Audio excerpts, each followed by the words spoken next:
A service of KIBMradio.com, the Internet's home for an all old-time radio.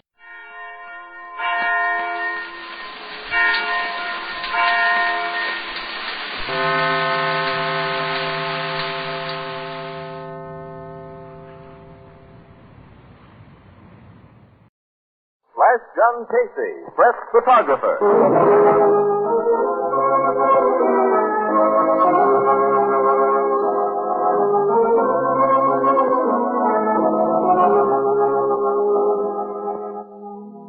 Out of a big city's roaring life, out of a great newspaper's pounding heart, come the exciting adventures of a man with a camera.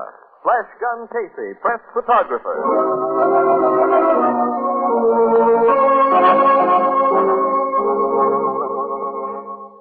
Columbia presents a new adventure character, Flash Gun Casey, press photographer.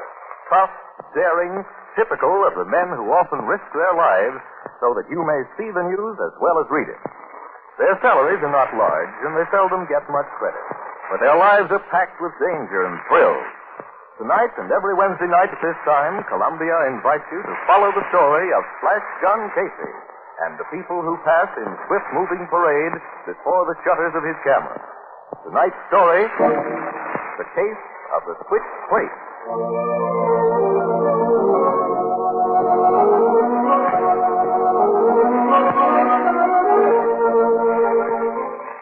The clock in the tower of the Express building reads exactly 7 p.m. In the city room, Ed Burke, the night city editor, is arguing with Casey, a tall, powerfully built man who is carrying a freight case and a camera. Quit griping, Casey. You got your pictures, I'll go develop them. Okay, but for the last time, don't send me to any more weddings. I hate weddings. Tell me that when you marry. That day ever arrives, I'll see that it's a private one, not an Easter parade. Not a big shot there, huh? Stage, screen, and radio. I was knee-deep in celebrity. Did Ann Williams cover the story okay? I guess so.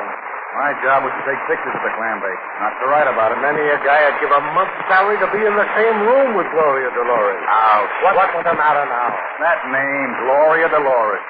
I wonder who dug that one up. Miss Dolores is one of our most famous movie stars. With all that's going on in the world today, a mere wedding is unimportant.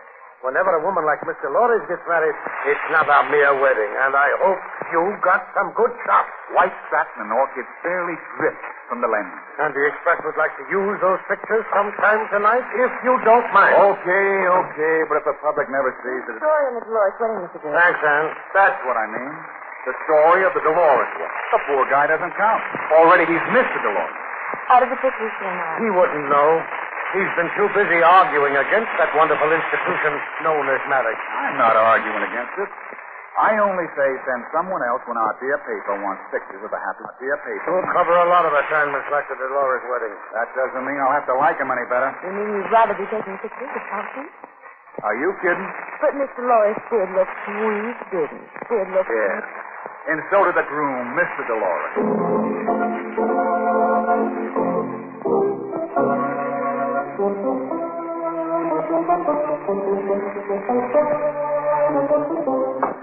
Knocking at my door.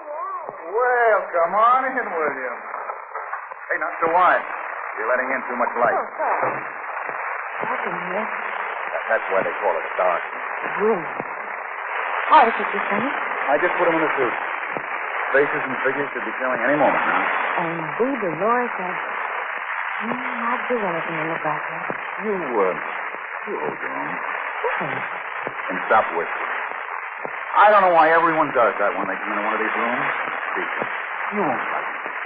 They'll develop... Okay, Mr. Casey, okay. Man, that's my ear. This business. He has a marvelous smile, hasn't he? Did you say so? There's $100 million up. Hey, what's this? Whatever it is, it's not a wedding. Oh, looks like a workshop or something. Look, here's another one. A long room filled with odd-looking machines. Yeah. Here's a close-up of one.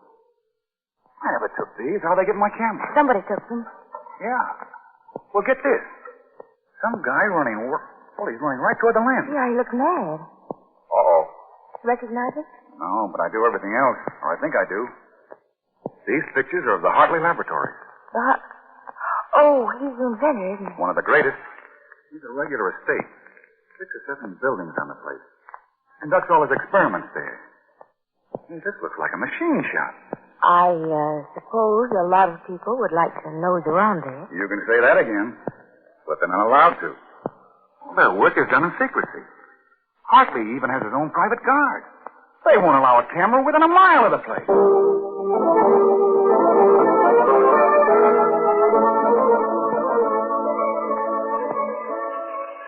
I send the guy to take pictures of a wedding, and he comes back with the Hartley laboratory. But I tell you, I never took those shots.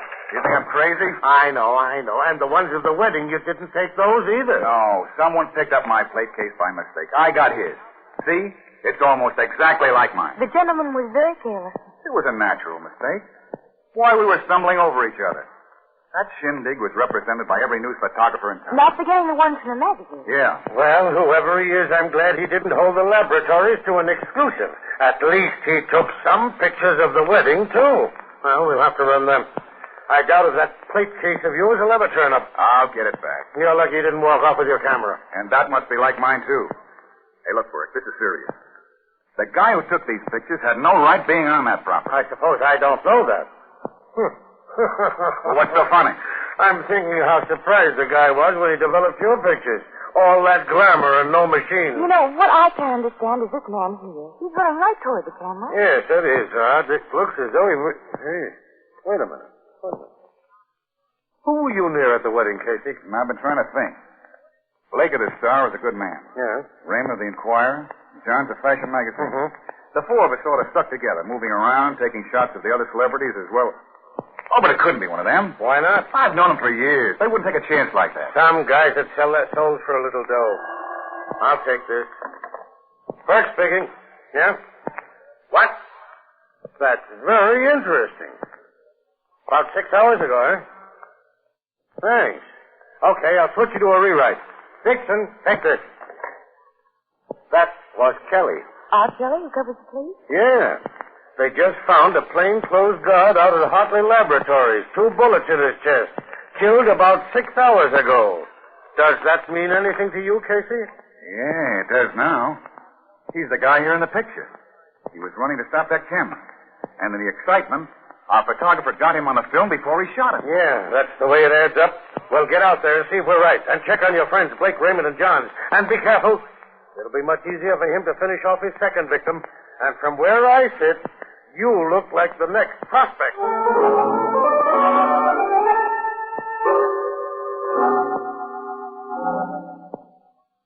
What a beautiful woman. Miss Dolores looks extremely lovely.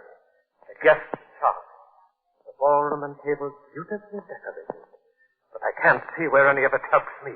But I've explained, Mr. Koch. I never took those pictures. Then who did? Well, I don't know. I suppose you do know that he has the ones you took. Well, he must have. Like these, no doubt, developed by him. I don't remember my plate case being out of my hands for a moment. A moment would be enough. Well, there's no way they can trace it to me. I'm safe. Are you? Bit of a long time to arrange getting a man in there. I mean, at a time when he could work with a camera and not be interrupted. That opportunity won't come again. And I suppose it's useless to ask for money? Quite, you failed. Well, I greatly appreciate looking at this very lovely actress. I would much more appreciate looking at the photographs you lost. Especially the ones of that new fog-penetrating machine.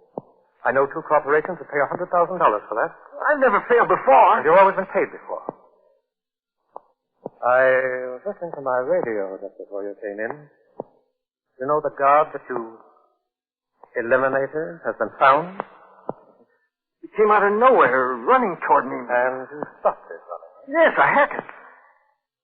I think his picture's on one of the plates. Very clever. Do you always photograph your victims before doing away with them? I never killed anybody before. Please, what the harsh word. Well, I never did. I didn't think I'd ever have to. First one does leave you a trifle shaken. After that, you become used. But if you'd brought the photograph directly to me... But I had to be at that wedding, Mr. Koch. As it was, I barely made it. Yes, of course, your job, which is such a wonderful blind. Tell me, how did it feel walking into all that luxury immediately after this closing of a lamp. Blood on that socket, Patterson. Socket, Patterson. Socket, Patterson.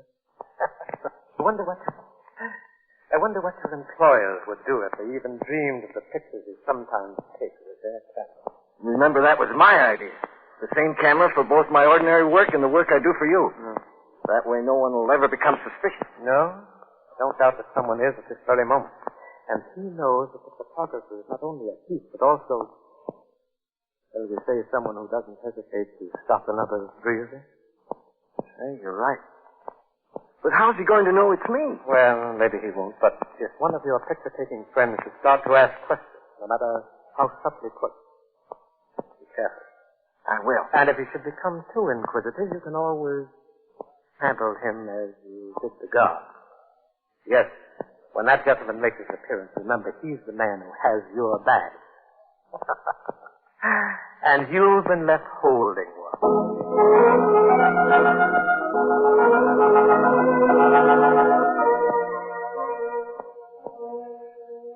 It was the same guy, all right. The murderer rolled his body against the wall and put a machine cover over him. Now, wait. They didn't let you in, did they? No, but I talked to the man who found him. Also to a couple of Logan's men. Who's Logan? Lieutenant Logan of the homicide squad. Oh, did you tell them about the pictures? Yeah. And every photographer I could think of who covered the wedding. I left the plate case with them. They'll try to trace it. A lot of good that'll do. Yeah, there's thousands of those cases. What about your pals, Blake, Raymond, and Johns? They're not pals. These guys I bump into making the rounds. But you've known them a long time. Yeah. Well, what do you really know about them? They all have cameras and plate cases like mine. I mean personal. That's personal. Now, look, this is no time All for... right. If you two feel like using some stronger language, I can always leave the room. Oh, forget it, Williams, forget it. Blake is married. He has 2 kids. I found him at home reading Our Hearts Were Young and Gay. I wish ours were. Well, go on. He was sort of surprised to see me, as I don't usually make those little social visits. We know you're strictly a nightclub guy. Quiet. Anyway, I asked him what he'd been doing before the wedding. With finesse, I hope. I'm always stuck. Yeah, like a tank. And what was Mr. Blake doing? Roaming around. Oh, fine. You see, that guard was murdered around 2 o'clock. The wedding took place at 3. The reception at 4. So the guy You don't have to draw a blueprint. Where did you find Raymond of the Inquirer? At a bar? With a blonde. No, redhead. Not the one you know, Bert. Oh. There are a lot of redheads in the world. And what had he been doing prior to 3 o'clock? Roaming around. That's just dandy. Just dandy. And Johns of the fashion magazine. Also found at a bar. One of the fantasy clubs. Alone. Yeah, but his girlfriend works there. And early this afternoon... Now, wait. Don't tell me. Let me guess. Don't tell me. Let me guess. He was roaming around. Right. Not an alibi in the bunch. I still can't believe one of them did it. It must be. Well, I found 2 of them at bars, and that's where I'm going. Can I tag along, Casey? Why not? Can I tag along, Casey? Why not? Down the Blue Note, huh? Yeah. Where's that? It's a musician. Where's that? It's a musician's hangout. Casey always goes there when he wants to think. They have a piano player there. With his nerve. And sometimes helps me solve a problem. Well, I hope he can help you with this one. And you'd better warn Williams about that bartender. Yeah. His name is Ethelbert. And he reads the Atlantic Monthly in Lord Dunsany. And he's tough. Sometimes he has to be the bouncer, but you'll enjoy him.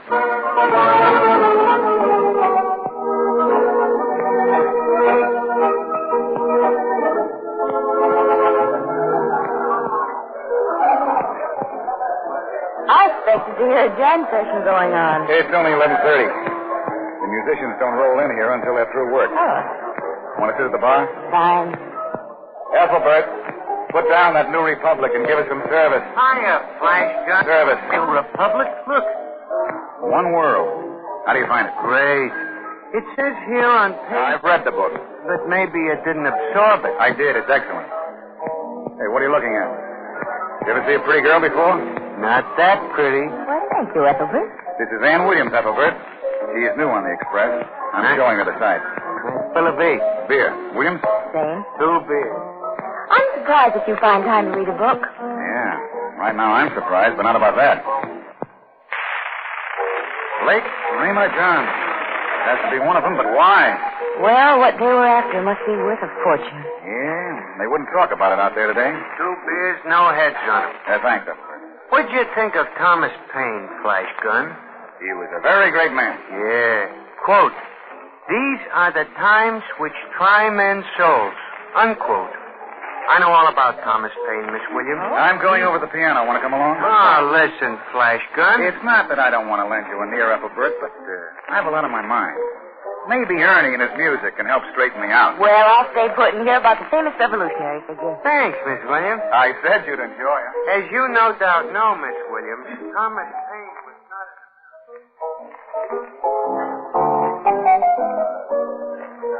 Hello, Ernie. Hiya. Slow night? Not too good. What's on your mind? Plenty. Anything you'd like to hear? Nope. As long as you stick to the old ones. We agree on that.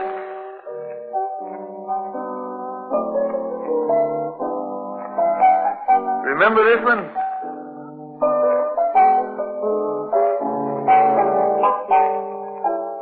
Yeah, sure. Confessing. Uh-huh. The late 20s. Maybe earlier. That's right. Well, that world's gone. Yep. But we still have the song. Yeah. And sometimes that's all we have. Pretty girl you left at the bar. Yeah. Ann Williams, reporter. Only been in town a few weeks. Thinking, aren't you? And getting nowhere fast. Want to talk about it? I can't. Nicest looking girl I've ever seen you with. You ought to marry, Casey. How about yourself? I tried it once. And? She left me. Just like that? Just like that. You see, I didn't make enough money. She wanted too much. And, she met a guy who had it? That's right. Yeah. Funny the way a guy thinks when he's losing a woman. There's nothing he wouldn't do for her. To give her the things she wants, he'd almost commit murder. Some guys do. Yeah. What's the matter, Casey? Did I say something? I think you did. You going? Yeah. And thanks, Ernie. You've been a great help. I may see you later on.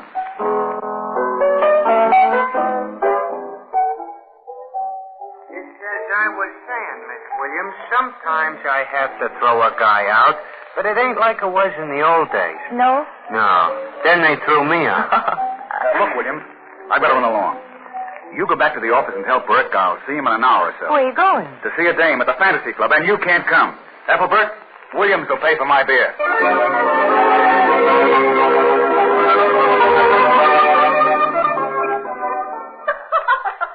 Okay, Ma. Turn your head a little to the left. That's it. Hold it now. Oh, I closed my eyes. You only thought so. Anyway, we'll take another one to make sure. All right. I'm awfully glad you dropped the round cake. So am I. I saw you sitting at the table out front while I was doing my number.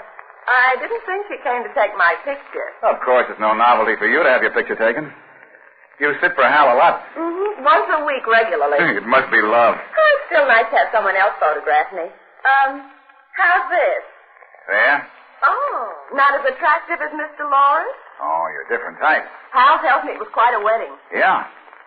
Were you with Hal before he went to it? No, he was working. I know, but, I thought you might have had lunch together. Not today. This better? Yeah, fine. But, don't cross your legs. Oh. And don't smile. We'll make this one sort of, pensive. Oh, I couldn't look pensive if I tried. Think of green fields and moonlight nights. All right, but I still won't look pensive. Hold it. That does it. Look for them in the express. How many to take altogether? 7. Can I have a set? Sure. I'll drop them over to the towers. That's where you live, isn't it? Uh-huh. Expensive. Perhaps we could have lunch together. And get Hal sorting it. We wouldn't have to have lunch there. As far as that goes, we could have it here. Yeah. I never thought the Fantasy Club would have dressing rooms like this. This dressing room looks more like an apartment. Just a few personal touches that I've added. Just a few personal touches. Mm-hmm. Very elaborate. And those rocks I've been photographing on your lovely arms. They almost reach the elbows. They're real, I imagine. Everything I wear is real. I noticed that mink you were sporting around this past winter. Do you like it? Swell. Those foxes over there are nice, too. Oh, gosh, it must be great to have an income. Are you kidding? Well, you don't buy those things singing at nightclubs. At least not one like this. Why do you work in a nightclub, Mara? Apparently you don't have to. Well, I like to be seen, and it's something to do. I don't have to tell you I'm not much as a singer. But you're really something to look at. Oh, thanks. Then, we have a date for lunch? If it weren't for Hal, I wouldn't hesitate a moment. Oh, forget Hal. I'd like to marry sometime. How long have you two been going together? Almost 2 years. That's amazing. Why? He's very generous. Yeah, I can see that. I like to live well. You don't know what it is not to have anything. Oh, don't I? I'd rather be dead than to live like some people. Nothing but the best for you, huh, Mara? Don't you think I deserve it? Mm-hmm. But so do thousands of other girls in the world. There are girls who haven't even enough to eat. Are you giving me a lecture? No, but that's why we're not going to have lunch together. You're too expensive for me. Perhaps to you, I wouldn't be too expensive. It wouldn't last. You'd miss those lovely gifts that Hal passes out. I still don't see any reason why we shouldn't see each other once in a while. By the way, where is Hal? Oh, he usually drops in around this time. Shall I tell him you were here? Well, why not? Would you like to wait for him? No, I'll run along. I think I'll develop these pictures tonight. Oh, that's wonderful. The Express thanks you, and I thank you. Do you think one of them might be on the theatrical page tomorrow? The theatrical page? You underrate old Casey. There's a possibility you'll find one on the front page. So long.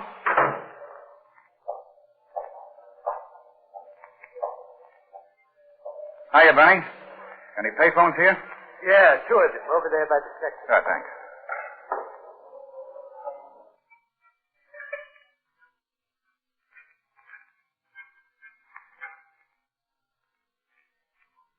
Burke speaking. Hello, Bert. Casey, what do you think we're printing? The Boy's Companion? Where are you? Phone booth at Benny's Fantasy Club. I just got some shots for the morning papers. And if I were you, I'd leave plenty of space on the front page. Well, you'd better get back here with something soon, or I'll hold a 4-line spread in the obituary for you. What are the pictures? And what's suspected to have the benefit of your latest brainwave? I just shot some pictures of the suspect's girlfriend. I'm on my way down to develop them. Now, unless I miss my guess, you'll be writing to the end of this story in tomorrow's paper. And by the way, you'd better get one of Logan's men down there. The way things look right now, Oh, hold on a minute. Here comes our friend. I think he's going to make a call in the booth next to me. Maybe I can catch part of it. Hold it.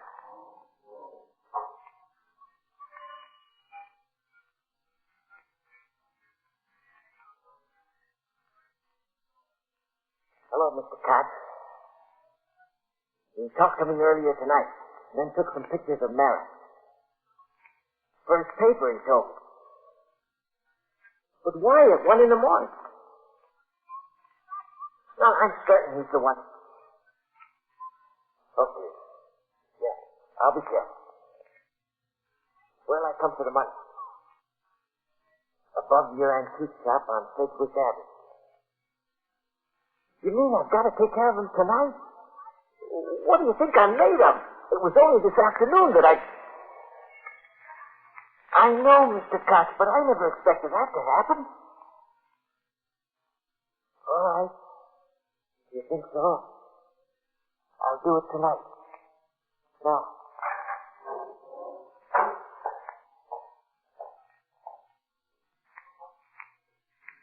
Hello, Brick.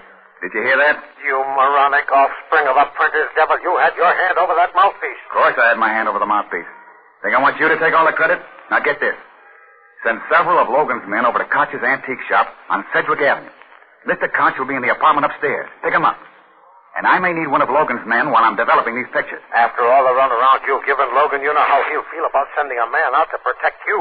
Okay, but you know what happens to your story if they miss Koch and our friend gets me. Well, Logan will probably take that chance, but I'll ask him. And I doubt if a man could have time to get here anyway. If that's the way it is, maybe you better frame that obituary in purple satin on the glass. For me. So long.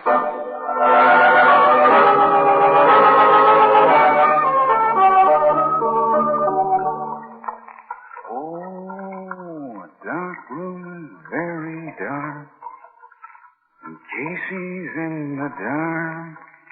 And this isn't the love. You're letting in a lot of light, Hal. Afraid it'll spoil Mara's pictures? Yeah. You want to see him? No. Why turn on the light? I might miss you in the dark. You seem to know your way around. What'd you do? Come up the back stairs? I've been in the express building before. Lonely at 2 in the morning, isn't it? And it's pretty steady. So you finally noticed what it's holding? I noticed it when you first opened the door. But, relax. Relax, Hal. We're old friends. John's the fashion magazine and Casey the Express. Just a couple of guys around town. Cut it. Got the same gun you used on the guard? In one respect, it doesn't make much noise. I see. What made you suspect me, Casey? I could have sworn that was coming. Why is it that all criminals insist on knowing why they were suspected? Well, if it'll gladden your heart, any, I'll tell you. It was a piano player. He said something which made me think of you and Mara. Then I thought of your salary as a photographer. You made a mistake when you went back to the fantasy club the second time, Casey. You shouldn't have tried to pump Mara. Doesn't she know what you're doing? No. Where'd you think the money came from? She never asked. Just as long as it came in, huh? But I don't think it was a mistake. I gambled that Mara would repeat our conversation word for word, except the part where I wouldn't take her to lunch. You're right. Oh, no. Incidentally, the police picked up a friend of yours about 15 minutes ago. Named of Koch. Antique dealer over on the east side. Oh, I see that one hit home, huh? Well, you're all through, Hal. Later, maybe, but right now you are. Easy. Easy on the trigger, finger. You should hear it all. The big mistake is yours in coming here. I never had any evidence against you. Any real evidence. But I have now. You'll never use it. I've already used it. It's been used right now. You walk in this room staring straight at me with a gun in your hand. You should have looked behind the door. There's been a witness in this room all the time. In fact, right behind you now. You think I'd fall for that whole gag? It's not a gag. You must think I'm dumb. I guess you heard enough. Okay, have Logan come in. You'll be dead when he gets here. Ann, where did you get that blackjack? From Ethelbert. Quote, he who gets sucked over the beam is easy to arrest. Unquote.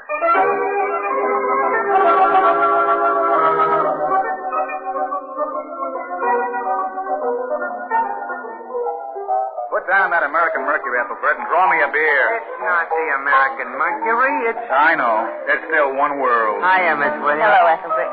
Oh, thanks for the loan of Persuader. That's all right.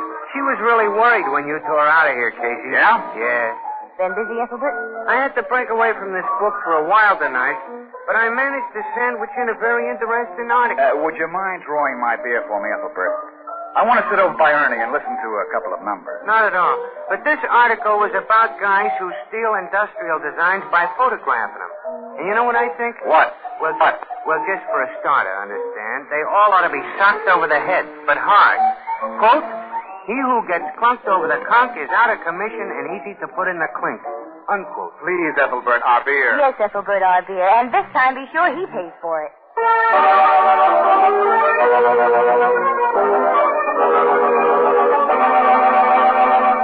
You've been listening to Flash Gun Casey, Press Photographer, the first of a new series of adventure programs based on the fiction character created by George Harmon Cox.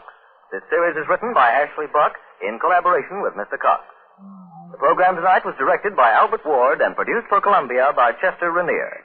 Join us again next Wednesday night at this same time for another swift-moving story of a press photographer, Flash Gun Casey. The adventure, Murder Off the Record.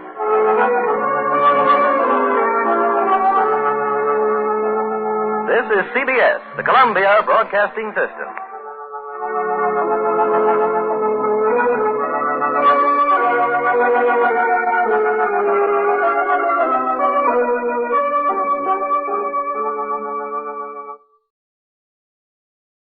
Face the camera, please. Hold it. Thanks. Look for it in the Morning Express. Casey, press photographer.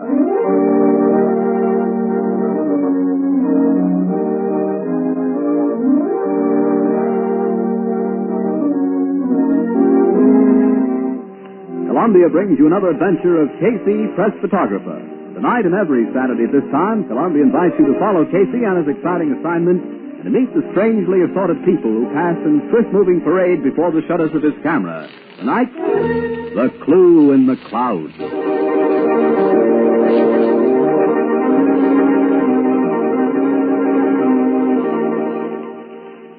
In the quiet evening air, there suddenly comes a whirring of wings.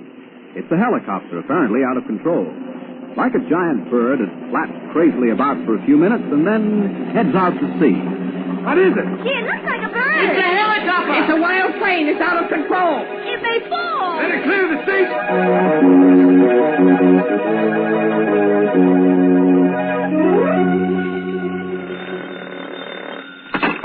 City Desk, Bert speaking. Hey, Burke. Who is this, Casey? Yes, it's Casey. Listen, there's an airplane loose over the city, a helicopter. Yeah, it's out of control. Something has happened to the pilot. It's headed out to sea. The Coast Guard is trying to get the plane in the air to follow it now. Oh, yeah? Where are you? Well, I'm at the Blue Note. I thought so. Now, listen, Casey, go home and sleep it off. I'll see you in the morning. Now, listen, are you inferring Yeah, you ought to know better than to phone me in that condition. Now, go home and go to bed. Oh, stop it, Burke. I'm as sober as you are. I tell you, this is a story. Okay, so it's a story. What do you want me to do? Stay up all night waiting for you to get it? Oh, that's swell, Chief. I knew I could count on you. We're going down to the Coast Guard headquarters now and get all the dope we can. Maybe some pictures. Who's with you? And Williams. All right, you crazy loon. But this had better be good. If that helicopter turns out to be a Halloween witch on a broom, you shot your last picture for me. You get that? Get it? I know it by heart. Goodbye. Goodbye. Helicopter.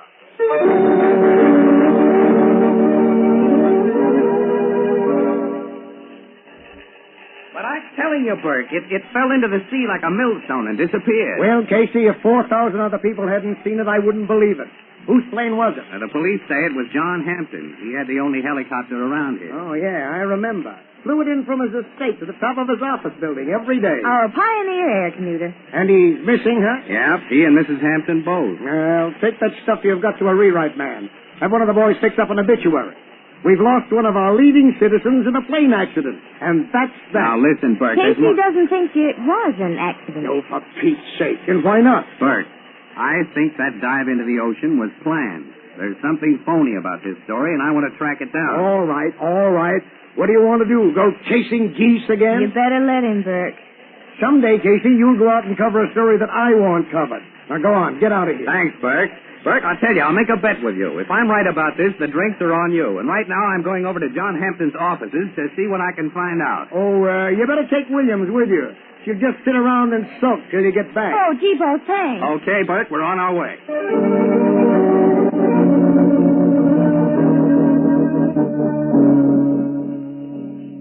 You're, Miss Gray, aren't you? Miss Matilda Gray? Yes, I was Mr. Hampton's secretary. Yes, what we want is material for a little story on Mr. Hampton. You think you can help us? He was a wonderful man. Everybody admired and respected Mr. Hampton. I don't know what else I can say. He owned this building, didn't he? Yes, the Hampton Importing Company occupies the top 3 floors. He liked the idea of having his office here in the penthouse. Mm-hmm. Is that the landing platform for his helicopter out there? Yes, that's it. You mind if I get a picture of it? Not at all. Can you take it through the window? Well, let's see. Yes, I think so. Yeah, good, thank you. Now, could we have one of you, Mr. Of me? Yes. Why, I don't know. I don't look very... Oh, you look swell. Look at this picture. Well, that's Mr. Hampton's picture. No, I... Paper, this is just for the record, you know. You, use a picture of your paws, wouldn't you? Yes. I guess so. Okay, hold it. Thanks. Well, that's one you won't have to look for in the Express. Now, Miss Gray, what other interests did Mr. Hampton have? Business interest? Anything at all. Well, he had a little commercial movie studio, the Aristocrat Film Company. But that's been closed up for 6 months. Oh? Where's that? At 292 Falmouth Street. They made shorts, commercial reels, and trailers. But it was only sort of hobby with Mr. Hampton. Never made any money. Well, what do you know of Mr. Hampton's family and Mrs. Hampton? She was alone when she married John, Mr. Hampton. She had no living relatives. And he just had an uncle, a Robert K. Hampton. An uncle, eh? Where's he? Well, he lived somewhere on an island in the Celebes Sea. Now held by the Japanese, I understand. He was a sort of black sheep. Mr. Hampton hadn't heard from him for many years. Assumed he was dead or a prisoner until... Until? Well, maybe I shouldn't tell you this. But shortly before his death, a letter came from Australia. I didn't open it, but when Mr. Hampton read it, he seemed terribly upset. Then he told me it was from his uncle. Do you have that letter now? No, it seems to have disappeared. And this was just before his death. Yes, he may have had it in his pocket. Miss Gray, this uncle, was he by any chance mentioned in Mr. Hampton's will? He gets everything. All his money, the business, this building, everything. Oh, Mr. Casey, this is all such a terrible nightmare. I can't believe that he's gone. I don't know where to turn. Oh, Miss Gray, it's all right. You mustn't break down. You need to rest a bit. How do you know you'll feel better? I'm all right. I'm sorry. If you'll just excuse me for a moment, I'll be right back. Well, certainly, Miss Gray. I'm sorry we upset you. Thank you. I'll be all right. Casey, you know something? What? A clue. She was in love with her boss. You think so? Mm-hmm. Why? Never mind. Just take a woman's word for it. What's the matter, young woman? Oh, nothing. That is, you gave me a start. Why should I frighten you? You look like... And if I may ask, who are you? What are you doing here? I'm just a reporter. And who is this young lady? I'm a reporter, too. What are reporters doing here? If you'll pardon me, sir, who are you? My name is Robert K. Hampton. I'm John Hampton's uncle.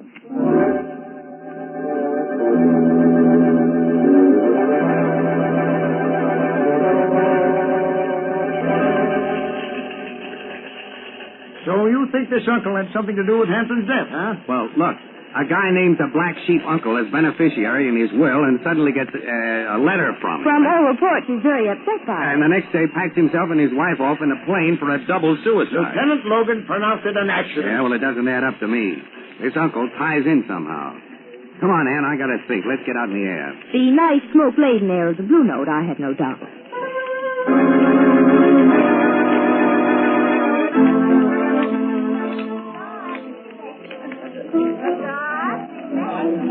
Hi, Ethelbert. Hiya, Casey. Hiya, Miss Williams. Hello, Ethelbert. What'll you have? One beer.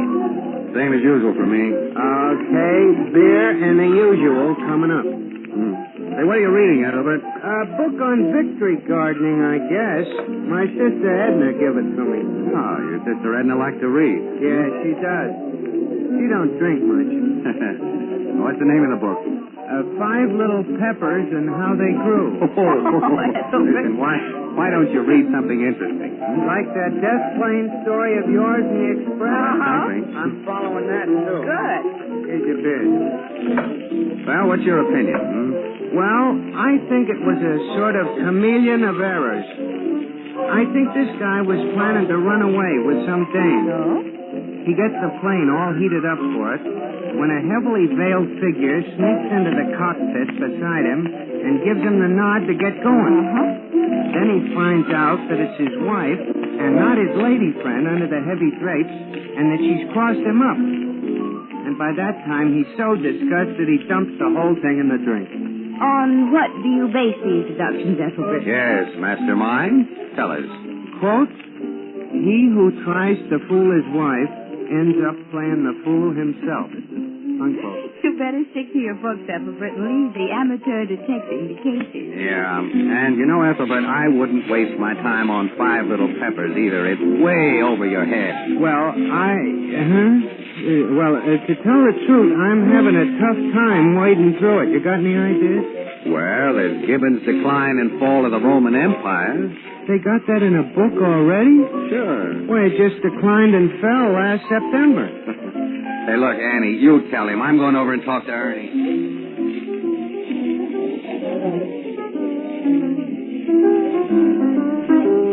Hiya, Casey. Hi, Ernie. Ooh, you look worried. Yeah? Ernie, you got an old tune handy? Something for me to think by? Sure.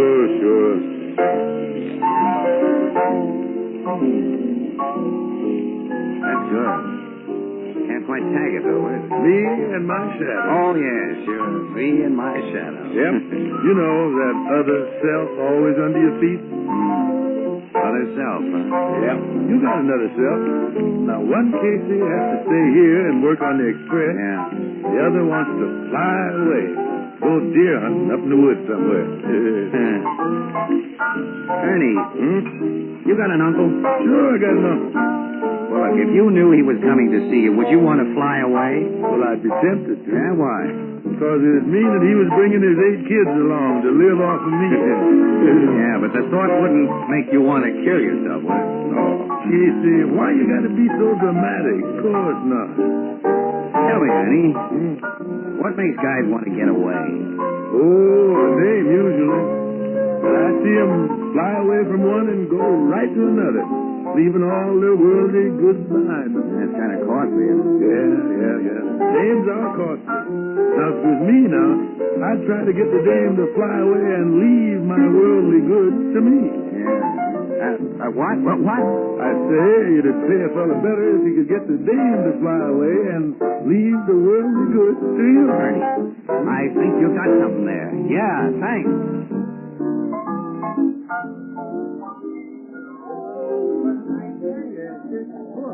Five Little Peppers and How They Grew has got me puzzled.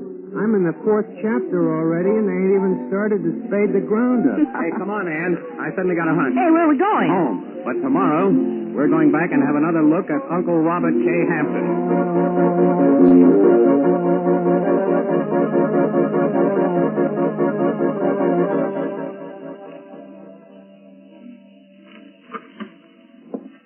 You may come in now. Thank you. This is Mr. Robert K. Hampton. Miss Williams, Mr. Casey. Yes, we've met before, briefly. How do you do? Well, this is the young lady who was so startled yesterday when she first saw me. I'm sorry, Mr. Hampton. It was just that you looked so much I know. You were struck by my resemblance to my nephew. Yes. Well, I don't blame you.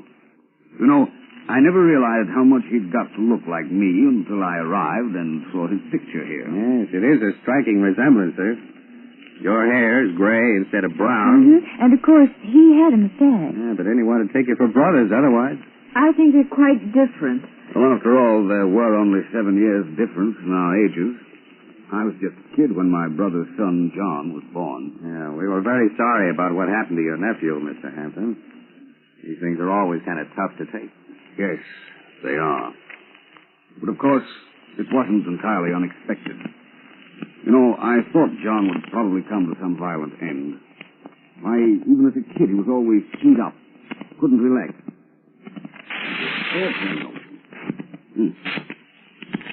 You should have taken things easier. Now look at me. I spent my youth bumming around the world. Never made much, but I had fun and got along. Then I found a spot where life was pleasant, and I settled down. Where was that? Jurang Island, near Borneo. Paradise. Simply paradise. That is, until the Japs came along. Then I somehow managed to get out. Just by the skin of my teeth, too. Exciting. Yes. Now, well, here I am. You see, everything worked out pretty well. Yes, thanks to John Hampton, who spent his whole life... You were saying? I'm sorry, Mr. Hampton. Do you mind if I take some pictures, Mr. Hampton? My paper wants to run a feature on you and your nephew. You know, your vastly different lives and activities. You know, the Hampton who traveled the earth and the Hampton who stayed at home. That's rather a good idea, Mr. Casey. Where would you like me? Beside this picture of John? No. Great. Sorry. Yes, I would if you don't mind. Let's try behind the desk there. All right. How's this? You'll pardon me, Mr. Hampton, but your hair's a little mussed. You know, with such striking gray hair as you have, you ought to have it looking its best. Oh, I'm sorry. I'll... No, don't move. Miss Williams will arrange it. Oh, all right. Have you got a comb, Ann? Uh-huh. There's one right here in my bag. Now, just a second. There you are. Thank you. Fine, that's it. Now, Mr. Hampton, hold it. Want another? I'm sure that one picture should be enough. Miss Gray, if you please. Well, we'll take one more. Just one more for good luck. Now, hold that just as you are, right there. Thank you. Oh, but I'm afraid I'm in that one, too. Your camera was pointed right at me. Well, we'll see when they're developed. Now, thank you both very much. Thank you. You know, Mr. Casey, I'm somewhat of a camera fan myself. No, that's so? Yes, taken pictures all my life. I have some beautiful shots of Shirang Island. I was wondering if perhaps you couldn't print them along with the feature on my nephew and me. Not that I would want to monopolize the story, of course, no. But I only thought it might set off the differences in us. More dramatically, you know, give it a little added color. Yeah, sure, that might be an angle. Let's see the pictures. Yes, well, I have a few small ones in my wallet here. Uh-huh. The Japs got most of my stuff, of course. Oh, yes, I can imagine. Let me see now. Yes, here's a nice shot. Mount Tonamau. Oh. Hey, look at this, Ann. Beautiful. And this is a view of my backyard, so to speak, looking north. Is that you in the hammock? Yes, that's me. I used the self-timer. Set it and then ran and got into the picture. Used a flexo camera with f3.5 lens at 1/20th of a second. Oh, it's not bad. What's this one? That's me again. Same trick. That was taken from the front porch. Looking south? Yes. That's lovely country. Looks almost like a stage setting. I think perhaps we're boring these people, Mr. Hampton. Yes, I'm afraid we are. No, really, not at all. I'd like to use these pictures. They're exceptional shots. And pictures always dress up a feature. Well, all right. But you will be careful to return them to me, won't you? They're the only prints I have, and I treasure them beyond words. Don't worry, I'll treat them with kid gloves.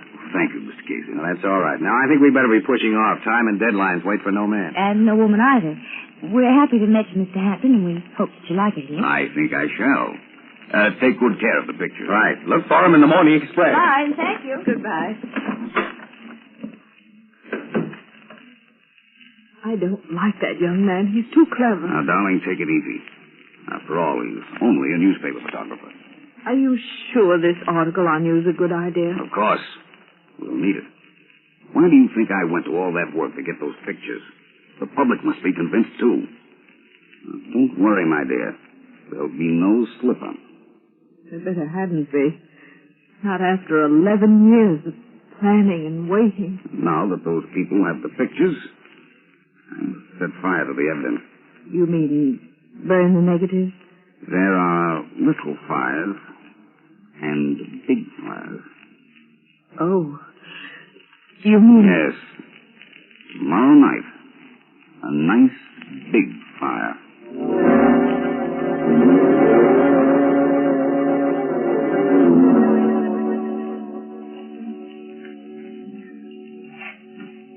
Let's see that negative, Ann.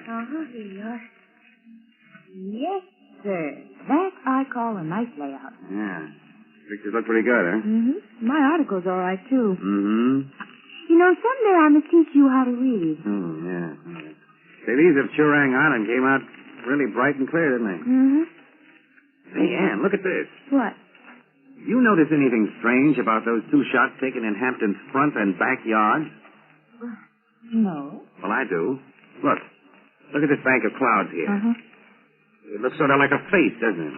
Oh, sure. It looks like my Aunt Sophie. Now, quit clowning. Look at it close. I'm looking. Well, now, that's supposed to be a view looking north. That's right. Well, here's exactly the same formation in the view looking south. Well, that's queer. Queer. It's a physical impossibility. There haven't been two cloud formations exactly alike since the first day of creation. Well, then these scenes were fake. Yeah, they were beautifully fake. You know, I thought Hampton froze a little when you made that crack. Which crack? About those pictures looking almost like a stage setting. No, Annie, Hampton gave us these pictures for the paper for a reason. He wants everyone to see them. He wants everyone to think that he has lived all these years miles away from here. and that he arrived here just in time to have a pot of gold fall into his lap. Oh, that's a little too neat, isn't it? Yeah, these pictures are all he's got to prove he wasn't here all the time. Well, if he was here, how do we know he didn't murder John Hampton? He had the motive, all right. The will gives him everything. Yeah, and right under John Hampton's feet. Hey, who said something like that? Ernie. That's right, me and my shadow. Annie, I think I got it. Quick, let me look at your comb. Well, sure, Casey. Well, here, but what on earth's the matter? Hey, wait a minute. Here, look at this. A hair. A lone gray hair. I gotta take this down to Logan and have him run some tests on it. I'll see you back here in about an hour.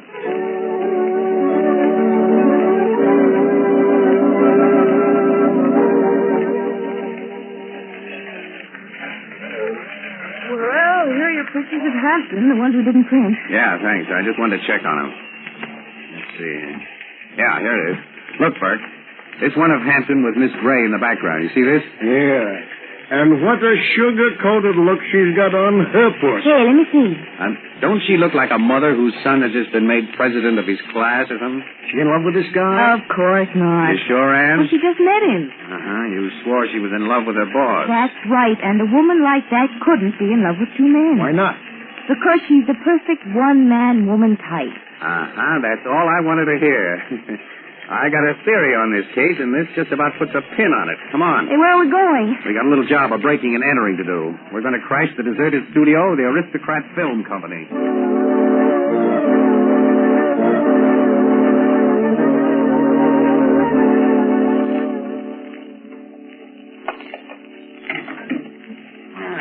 I think I've just about got it.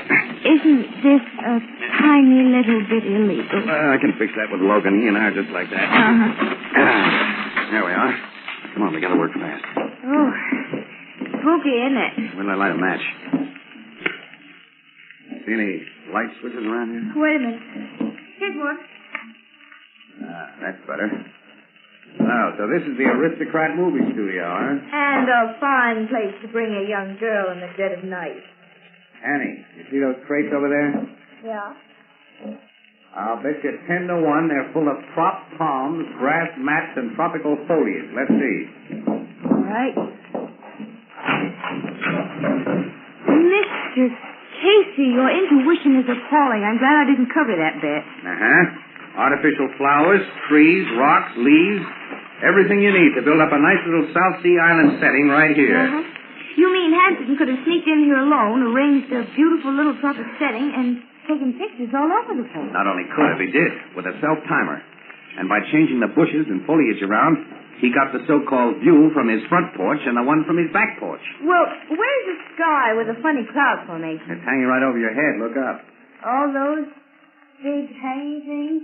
Yeah. Yeah, it's one of those. Those are backgrounds, you see, held up there by these ropes tied right here. Oh, which, these? Hey, look out! You want to kill us both? You pull that knot and all those heavy drops would crash down on our heads. Oh, sorry. I only thought you might want to get them down to see if you could find the one with the cloud. Yeah, but we'll have to snub the rope around this peg, and have to drop down gradually. Those things are heavy. Put your hands up, Casey. Hampton. He's got a gun. You too, Miss Williams. Oh, yes, sir. You seem surprised to see me, Mr. Casey. Why? You forget that I own this studio now? It's rather I who should be surprised. What are you doing here? We're looking for Churang Island. And you? I came to burn this place down. For a reason that you may have already surmised. Yeah. You didn't want anyone to find out where you made those phony pictures, did you? No, and I don't want you to tell them. And you won't if you and your charming lady friend should get trapped here and cremated. There's rather an ugly name for that. Murder. A murder is not a murder until it's proven so. But before I kill you, I want you to tell me something. Yes, I expected that. Most murderers are very cautious to know where they slipped up. All right, I'll tell you, Mr. John Hampton. Oh. You guessed that, too. Of course. You're not Robert K. Hampton. There never was any Robert K. Hampton. You never fled from the Japs on Churang Island. You picked that place because it would be impossible to check your story. This whole thing was arranged between you and Miss Matilda Gray. You planned this for years and been in love with her for years. Go on. You drew your will to a fictitious uncle and probably faked up enough credentials so that you could appear to be that uncle. And then when the time came, all you had to do was drug your wife, put her in a helicopter. There was just enough fuel to get over the ocean and set the controls and let her go. Don't you think the plan was clever? Fiendishly clever. And it was clever of you to spend 10 years working out your disguise. Most criminals try to change their identity by putting on a disguise. You achieved a change by taking one off. One you'd worn for 10 years. You shaved your mustache, bleached the dye out of your hair, and then came down here and took a few pictures of yourself in a tropical setting. Then, the very next day, you turned up as the long-lost uncle, inheriting all your own money and in a position to marry Miss Matilda Gray. I fooled everyone but you, Mr. Casey. Tell me, why did you suspect me? Well, being a photographer, maybe I looked too closely at your pictures. And you made the mistake of using the same sky in all of them. Oh. Clever of you to notice it. Well, you slipped up on one other little thing, too. Your hair. Remember when I combed it for you, Miss Hampton? Yes, under the police microscope, a strand of your hair still showed traces of brown dye. It's those little things, Mr. Hampton. Perhaps. And then, of course, you should never have let me get a picture of Matilda Gray off guard. For although she treated you badly and seemed to hate you, her love showed up in the face as plainly as though it were written there. Very interesting. And as Anne told me, a woman like Matilda Gray couldn't love two men. It turned out she didn't. Both men were you. Quite right. Now, before you have a chance to turn this story over to the police, I'm afraid I shall have to shoot you both. I wonder if you'd mind shooting me first. The sight of blood, you know. You can't afford to joke, Miss Williams. Oh, no. I don't want to be too near. May I stand over there by those ropes? Wherever you wish. Thank you.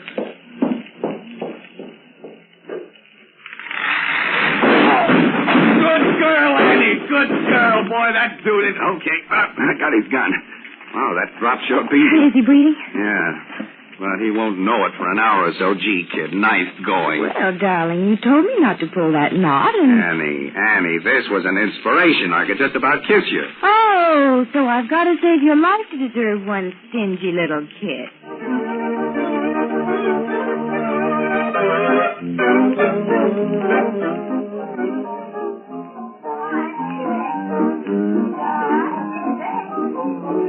Well, boys and girls, day of days. The drinks are on first. Now, wait a minute, Casey. My bet was with you. You can't do this to me. Can't I, though? Hi, Ethelbert. Hi, Casey, Miss Williams.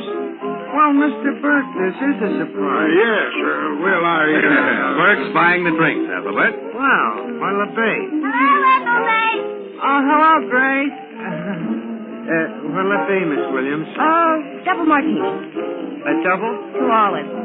And the usual for me. A double. Now, wait a minute, Casey. And a double scotch for Ernie at the piano, too. Hey, go easy, Casey. One for his shadow, yeah. And one for you, Ethelbert, and a double for Grace. Hey, Casey. And see what the boys in the back room will have, too. And what would you like, Mr. Burke?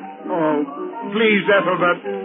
How much is sarsaparilla? Well, as Carrie Nation once said, quote, he who partakes only of nature's liquor has the pleasure of remaining sober and paying the checks, unquote.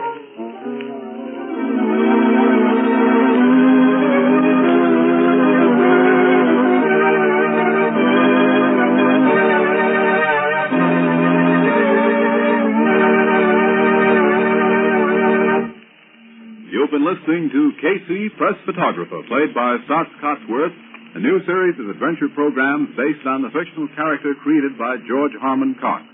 Casey, Press Photographer is directed by Albert Ward and produced for Columbia by John Deep. Tonight's story was written by Charles Holden.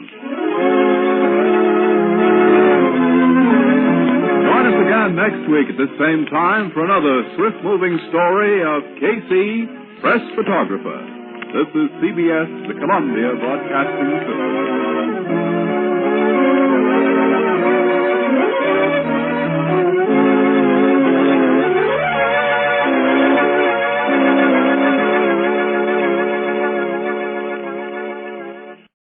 Good evening, Creep. Welcome once again to Mr. Turner. Tonight our stage has been taken over by The Crime Photographer, written by Alonzo Dean Cole, and based on the fictional character of Flash Gun Casey, created by George Harmon Cox and played by Stat Cotsworth. Casey, ace cameraman of the Morning Express, covers the crime news of a great city. His adventure for tonight, the reunion.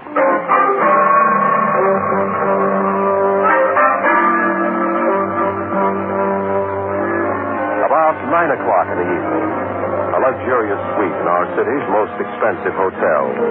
One of its present occupants is a strikingly beautiful woman. In her hands is the latest fashion magazine, but she stares at it without interest. Irene? Irene? Yes, Ruth? You haven't turned a page in that magazine for half an hour. I've been thinking. Oh, Irene, why don't you put him out of your mind? If a man had done to you what my husband has tried to do to me, could you drive it from your mind? Oh, yes, I know. I made Kurt a success. He was just a poor weakling when I met him. I made him a great sculptor. I made him rich and famous. Now he's repaid me. But he's not going to get away with it. Your lawyers will see to that, Irene.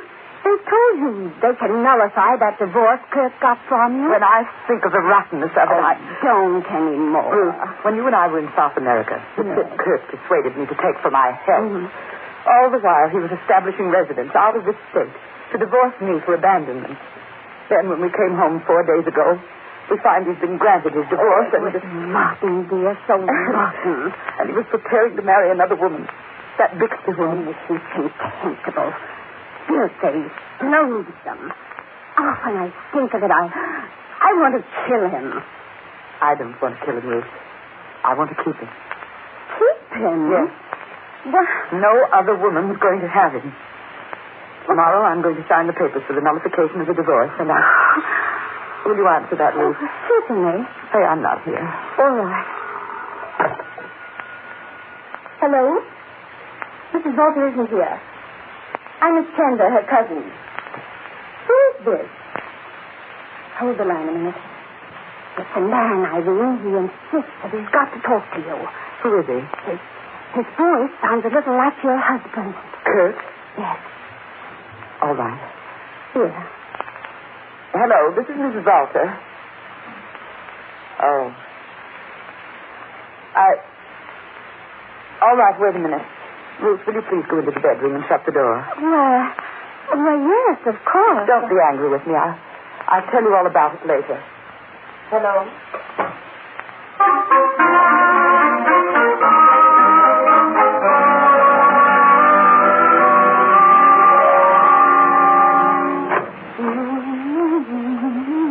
Oh, Ruth, forgive me for sending you out of the room. Irene! I'm going out. You've got to help me dress in the prettiest things I have.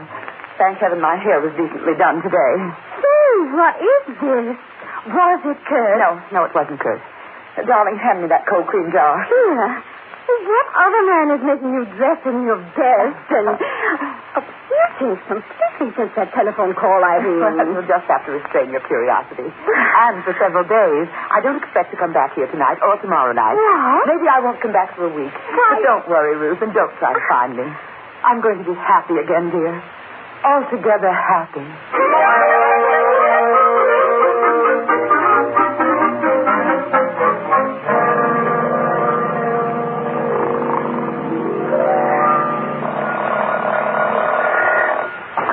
What is it? Hello? This is Anne. Who? Anne Williams. Nobody but that name here. You got the wrong number. Hey, wait a minute. What? Huh? Wake up, you dope. Wake up. Annie, huh? Now he knows it. What's the big idea of phoning at this hour? Right, Donald, listen. You've heard me speak of Ruth Chandler. Have I? Yes, you have. She went to college with me. And she's a cousin of the rich and very beautiful Mrs. Kurt Bolton. You mean the wife of the big sculptor? Indeed, I do. Now, listen, Ruth phoned me a few minutes ago and told me that Mrs. Bolter disappeared 10 days ago and has not been heard from since. Yeah? Yes. Ruth hasn't notified the cops yet, so we're getting first in on what may be a good story. Well, give me all the dope, Annie. What will we give you? Ruth will tell us the story as soon as we get to the hotel. Oh, okay, Annie. I'll pick you up in about 20 minutes.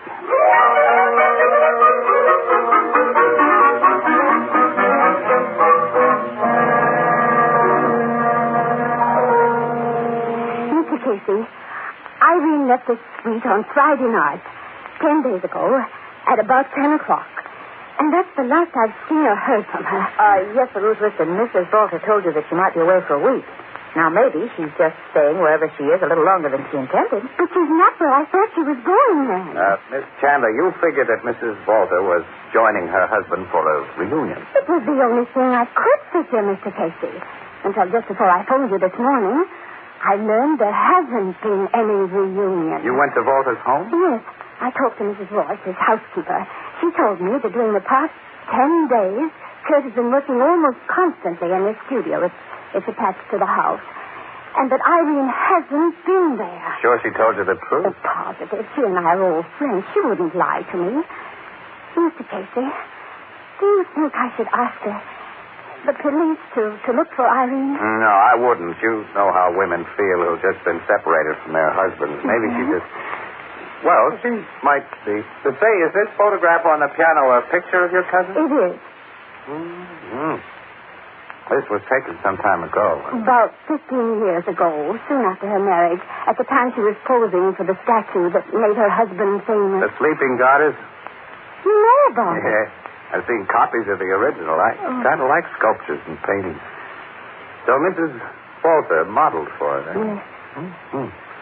Annie, this face isn't just beautiful. It's got power in it, real power. It has that, all right. No photograph can do Irene's full justice. She has the most wonderful hair, Mr. Casey. True golden hair. Yes, Anne told me about that. And I've seen Kurt go into temperamental rages because he's a sculptor and not a painter. He couldn't reproduce her hair in bronze or marble, of course. Miss Chandler, when you talked to his housekeeper this morning, did you ask her where Volter was on the Friday night your cousin left here? Mrs. Royce remembered that he'd worked in his studio all that night until about 8 o'clock in the morning. He was doing some noisy construction work on a mold. Well, did she see him working there? No. He never permits anyone in the studio when he's working. Then he could have gone out for a while. Mr. Casey, I believe you have the same awful idea that I have. That Kurt might have slipped out of the studio unseen, met Irene somewhere, and killed her. Did you let this Mrs. Royce know of your suspicions? No. I even asked her not to tell anybody that I'd been out to see her this morning. I don't know why. I just did. Good. I'd like to talk to Volter before he knows a search has been started for Mrs. Volter. I just might catch him off guard. Just might. Well, let's go, Annie.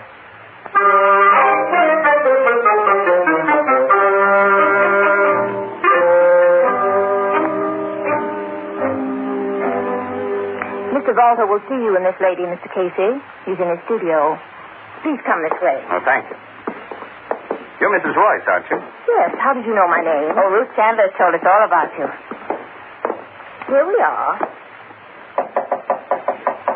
Come in. The lady and gentleman from the Morning Express, Mr. Volter. Miss Williams and Mr. Casey. It's a great pleasure to know you. How do you do, Mr. Volter? Walter, it was nice of you to let us barge in on you like this. I'm always glad to receive newspaper people. You know, I have a special regard for the Morning Express. Its art editor has always been very flattering about my work. He sent you here, of course. Yeah. Oh, yes. We're from the art department. Will you want anything, Mr. Volter? No, thank you, Mrs. Royce. You can go. Well, sit down, Miss Williams. Thank you. Casey. Thank you. Have a cigarette? Yes, I'd like one. Mr. Casey? Much obliged. I will join you. I have a match right here ready. Here you are. Fine. Mr. Volter? Thanks. No, please. Do not light your own with that, Mr. Casey. Not three on the match. Okay, since you're superstitious. You see, I was born in Europe, in a little mountain village where people still believe in witchcraft, ghosts, and omens. I'm afraid my many years in this enlightened country have not completely eradicated my early teaching. I see. This is an enormous studio you have. Yes, we sculptors require a great deal of room. Yeah. See, this plaster model of your sleeping goddess must be over 8 feet long. Mm-hmm. It's certainly a masterpiece. I never saw the original. You are looking at the original now. I thought that was somewhere in Germany. I must explain my method of working. First, like all sculptors, I make a wax or clay model of my conception. But when it is only roughly complete, I take from it a mold and then make a casting of plaster. On the plaster cast, I carve my finishing touches. Another mold is then taken for the final casting of metal. This model provided the final mold. It's a true original, then. Yes. It's now almost priceless. You see, its bronze replica was destroyed by a bomb during the war. This really is worth plenty, then. Many consider it my greatest work. I understand the model who posed for it was your wife. Yes. She is now my ex-wife. We are divorced. Yeah? Well, if she looked like this sleeping goddess, she was certainly some woman. More like a goddess than a woman. She had the most wonderful hair in the world. But it was not of this world. Let us not talk of her. Okay. Hey. When did you make this plaster model, Mr. Bolter? 15 years ago. Why? The head feels damp, like fresh plaster. The head? That cannot be. Feel it. It is not damp. What do you say, Miss Williams? Feels stone dry to me, Casey. Huh? Yeah. Funny. When I first touched it, it felt cold and clammy. Like death. Death? Yeah. I see you don't have to go through your house to get in or out of this studio, Mr. Bolter. There's a door leading directly outside. Yes. But will the story you and Miss Williams do about me concern this sort of thing? Well, hey, we must be getting to that story, yes. We want to hear about your most recent work, Mr. Bolter. My current work is this group here. Oh, hey, that's a bigger hunk of plaster than the goddess. That's what you call hunk of plaster. Will bring me $30,000 when cast in bronze. Wow. You're in a good business. What do you call this group? I call it the Reunion. The Reunion? Yes. It is a symbolic conception. When did you cast that plaster? Why, just 10 days ago. I set up my mold and worked all night. All Friday night? It was a Friday night. And you call it the Reunion.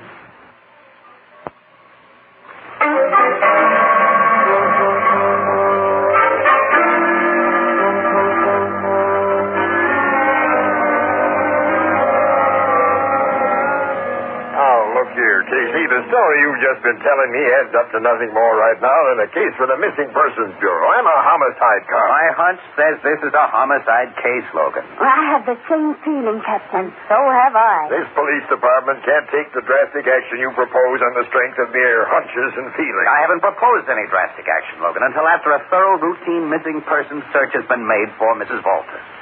If she isn't found alive or dead within a reasonable length of time, well, I've told you where to look. You believe that she went to Walter's studio in response to his phone call through the door that leads there directly from outside, and he let her in, killed her, and hid her body in the mold he was setting up that night. Then he surrounded it with plaster. I think you'll find Mrs. Walter is in the model he so symbolically calls the Reunion.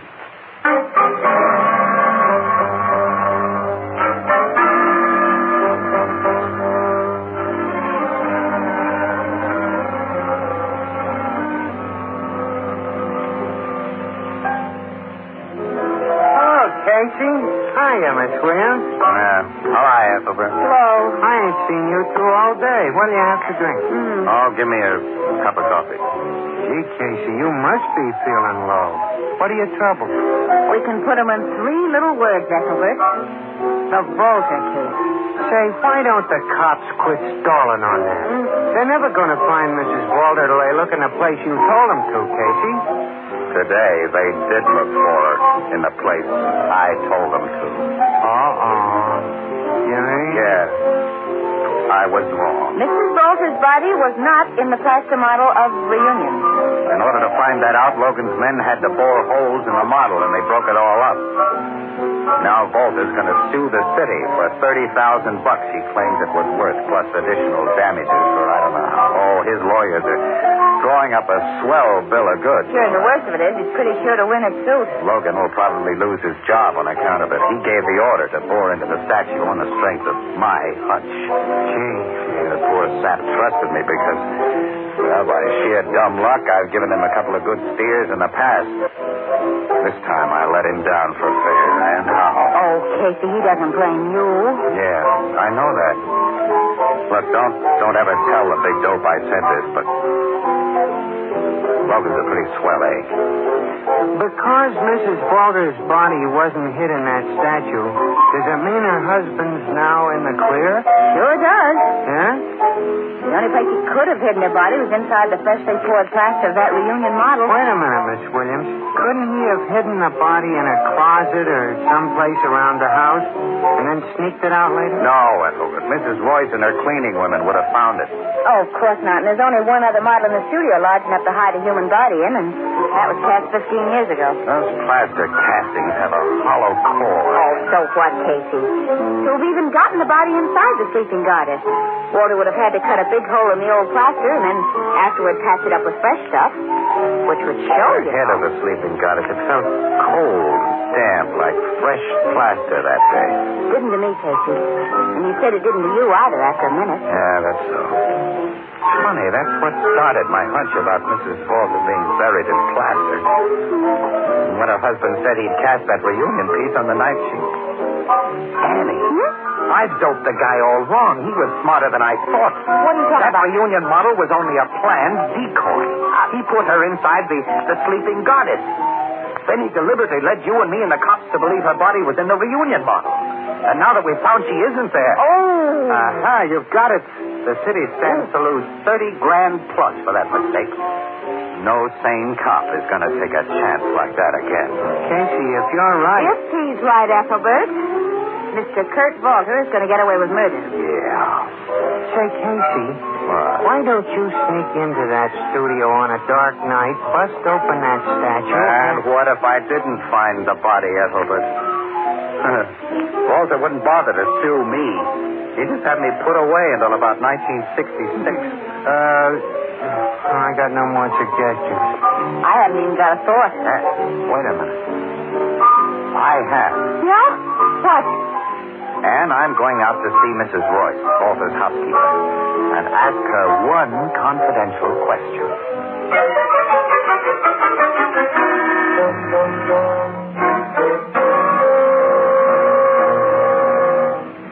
No, Mr. Casey.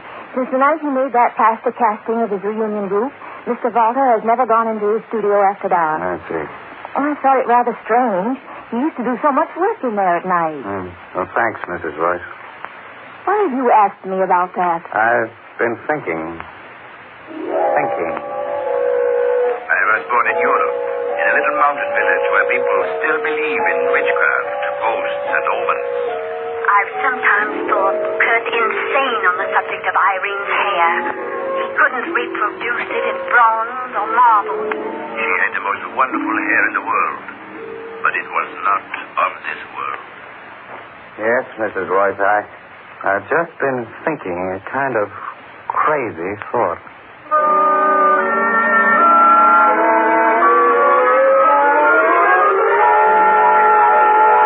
This scheme of yours is absolutely nuts. Call it a long shot, then, Logan, and play it with me, will you? If it happens to work, you save your job, the town saves at least $30,000, I save my peace of mind, and we'll have the goods on a rotten killer.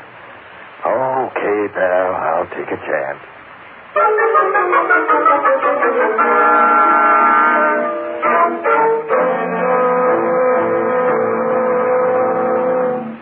Good evening, Mr. Walter. Good evening, Mr. Walter. It is not evening. It is almost midnight. Why have you insisted upon seeing me at this hour? Well, it's a kind of peculiar thing, Mr. Walter. Mr. Walter, do you believe in dreams? Dreams? Yeah, dreams. Casey here had a very funny dream last night. Why should I? It concerns you, Mr. Walter. You see, I dreamed about Mrs. Walter. My ex-wife? Uh-huh. I dreamed that she talked to me. She talked to you? Yeah. She wasn't like a woman in my dream. She looked like that statue of yours she posed for, the sleeping goddess. She was the goddess. Only awake. Awake? Uh-huh. Casey, tell him the funny thing she said to you in your dream. Okay, Logan, I will. Mr. Walter, she said, I am the goddess awake because my life is in my statue. She said her life was. Uh-huh. Uh-huh. And her hair with the shiny gold color I've heard Mrs. Walter had. So bright. It seemed to have light in it. Why have you come here to tell me about this? Because in my dream she told me to come here. She told you? Just before midnight, she said. It's almost that now, Casey. We got to move fast. There, come on, Walter, into your studio. Into my studio? She told Casey to have you there at midnight. Clock striking 12 now. Come on, hurry. No, let me go. How dare you? She wants you in the studio, Walter, where she's waiting for you. Waiting for me? The goddess awake with shiny gold hair. Don't open that studio door. Don't push me inside. We're leaving you inside. And in the dark. Open your door. Let me out. Light switch does not work. Open this door. Don't leave me alone here. Stop. You're not alone, Walter. The goddess is awake in there. No.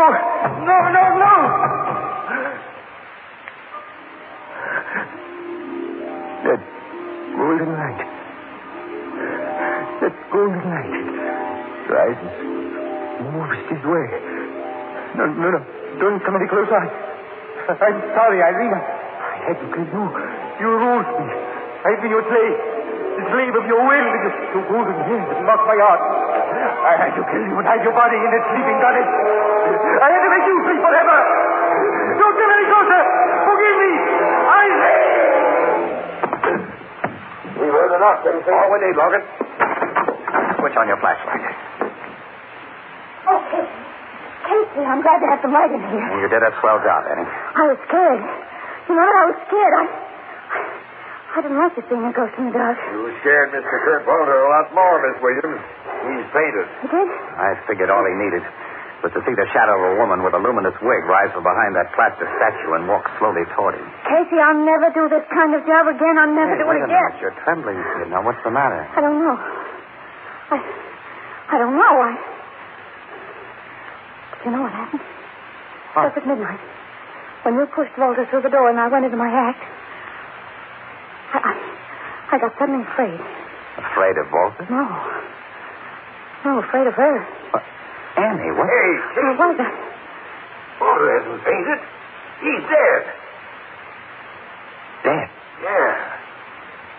Dead. Hey, Miss Williams, you never got very close to him with that blonde wig of yours, did you? No. What is it, Logan? Look at this dead guy's neck, Casey. A single golden hair is wrapped around it, almost like a noose. A creep that rings down the curtain on the Mystery Playhouse for tonight. The Reunion, a crime photographer story written by Alonzo Dean Cole, is based on the fictional character of Flash Gun Casey, created by George Horman Cox. Stats Cotsworth was heard as Casey, and Miss Leslie Woods played Anne.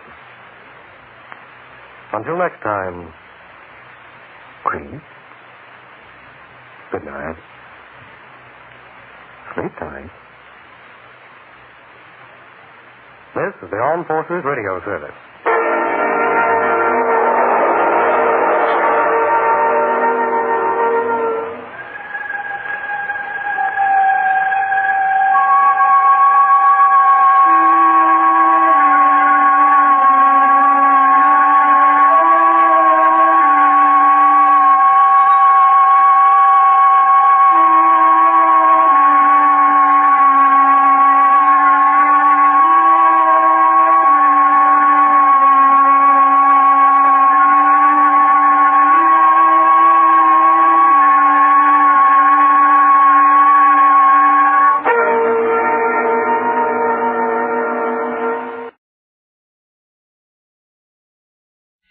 First on the scene, crime photographer. Got it. Look for it in the Morning Express.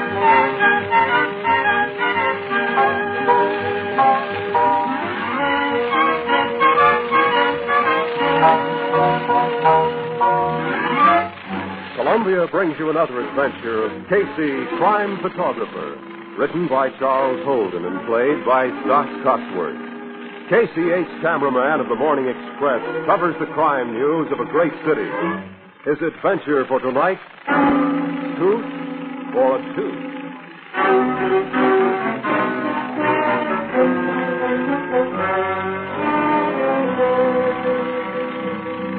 The city room of the Morning Express. Downstairs, the big presses are beginning to roll. Over in one corner, Henry Brower, one of the older rewrite men, sits at his desk, staring out of the window into the night. He turns as Casey, ace photographer of the Express, and reporter Ann Williams enter the room. Hi, Ann. Hello, Casey. Henry. Hi, Henry. Well, say, what's the matter with you? Looks like you'd lost your last friend. Yeah. You look sick, pal. Oh, no, I'm okay. Now, what's the matter, Henry? Oh, I don't know. I got the darndest feeling. It's kind of a fear, Ann. It's like I'm going to be dying all of a sudden. Die? Oh, come on. You're healthier than a master sergeant. What's eating you, huh? Oh, I feel all right. It's not that. It's just... Did you ever feel that your number was up, Casey? Huh? You're about to check out? Oh, now look here, pal. Talk sense. Hey, anybody make any threats on your life? No. Finances in good shape? Well, no worse than usual. Family my size, my salary. Yeah. Well, I never did see how you could keep up. As a matter of fact. Hey, look, could you use $50 till payday? Oh. No, Casey, thanks. Sure, you kid this fellow, but I'm all right. Shucks, I'm sorry I cried all over you. Forget it, will you? That's okay. Now, tell me, this funny fear you spoke of, it's got you. It centers around some special person, huh? Am I right? Yeah. Well, come on, Henry. You better tell us. It might help. Who is it? Well, it's nothing I can put my finger on, Ann. It's a fellow I met 3 months ago. He gives me the willies. I wake up in a cold sweat and find out I've been dreaming about him. Hmm? Yeah. He's been nice enough to me, too. He saved me a big dental bill, for one thing. Saved your dental bill? How? Yeah. Well, he did the work on me himself. He's kind of a research scientist, I guess. What's his name? Renat. Renat? Yeah. He's got a country home out on River Road. He's not an accredited dentist, though, is he? Oh, no. He may have been once, but I don't know. He's developing some new kind of metal for fillings. He offered to do all my dental work free just to try it out. You should never have let him monkey with your teeth. Never let anybody but a real dentist do that. I know, Casey, but... Well, I had a couple of teeth bothering me, and when he offered to fix them up for nothing, I couldn't resist it. Well, he kind of hypnotized me, I guess. He gives me the willies, I tell you. Henry, do you mind if I look at your teeth? No, go ahead. Well, those just look like ordinary silver fillings. Not very skillfully put in at that, Henry. You know, this guy's got no right to go around doing dental work without a certificate. What's his name again? George Renat. Well, how'd you meet him, anyhow? Well, my oldest boy, Rusty, works on a truck and delivers those big steel cylinders of bottled gas. You know the kind the dentists use? Laughing gas. Yeah, I guess so. Well, anyway, Rusty took some out to Renat, and Renat asked him if he knew anyone who wanted to have some free dental work done. Funny thing to ask. Well, yeah, they did seem a little screwy, but I had these teeth bothering me, and I was so hard up.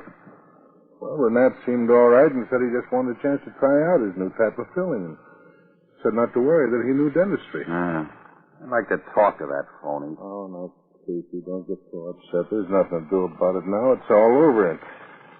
And, well, besides, he made me promise not to tell anyone. Well, no wonder.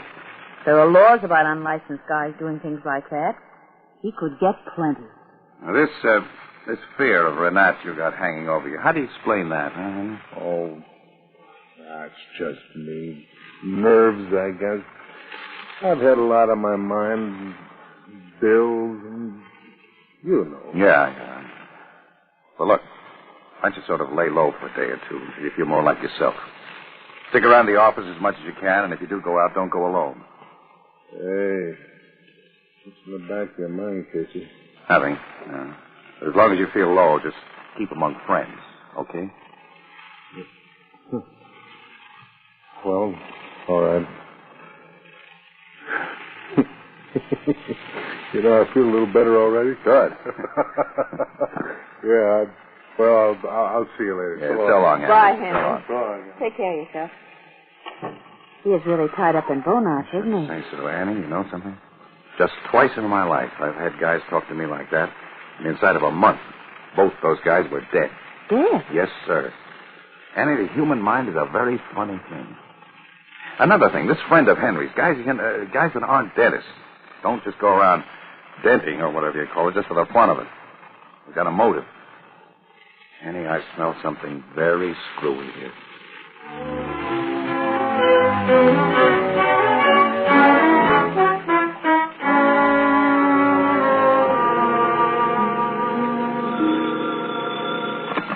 Hello, Casey speaking. Hello, Casey. Logan. Oh, well, Logan. What's the good word from your homicide department today? Now, listen, you know a guy named Henry Brower who works there at the Express?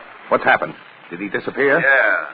Jumping His wife called headquarters here. He didn't come home all last night. Yeah? We've had an alert on him for over an hour. Hey, how'd you know he disappeared? Well, he told me last night he had a feeling he was going to... Oh, that's how it is, huh? Well, the bum took a powder, he walked out. No, Logan, no, he didn't. Don't tell me. Brower's got $3,000 in outstanding bills around That town. doesn't make any He difference. did a fade trying to duck payments, that's all. You're nuts, Logan. He's the right guy. Right guys don't do things like that, But I Casey. tell you, Henry's got a wife and 4 kids. Well, does that make it any better? Oh, he's done a fade, I tell you. Sure, somebody didn't do him in. Well, we'll check on that, but nobody had a motive. He was just an unimportant little guy. I say he got sick of it all, and that's how I'm going to play it. Okay, Casey, if you hear anything, get in touch with me, will you? Yeah. Logan, I will. Okay. I will catch up with him. Bye. Right. So the little guy's premonition was right at that.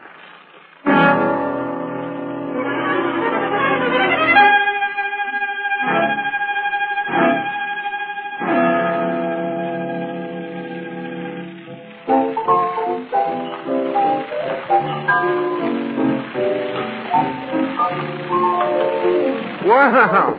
Hello, you two. Hi, Ethelbert. Hi. What brings you two here in the glare of the noonday sun, huh? Why, Ethelbert. You know Casey can't think straight anywhere but here at the Blue Note. And besides, it's nice and cool. You want something? You don't, do you, this hour of the day? No, I don't. Maybe a beer. Yeah, give me a beer. You can fix me an orange juice, Ethelbert, if that won't cost you your professional standing. It's not a bad joke, Miss Williams. Not bad. Why, thank you. Say, speaking of jokes, did you hear that new radio comic last night? Oh, no. I almost died laughing. All through his program, he kept saying, so-and-so spelled backwards is so-and-so. Like once he said, we will now hear from our all-girl orchestra. Girls, make with the music. And remember, folks, music spelled backwards is P-I-S-U-M. Kiss him. You get it, Casey? Do I get it? Good. Corn spelled backwards is Narok, I guess. Well, now, how about my beer? Okay. Here's your beer.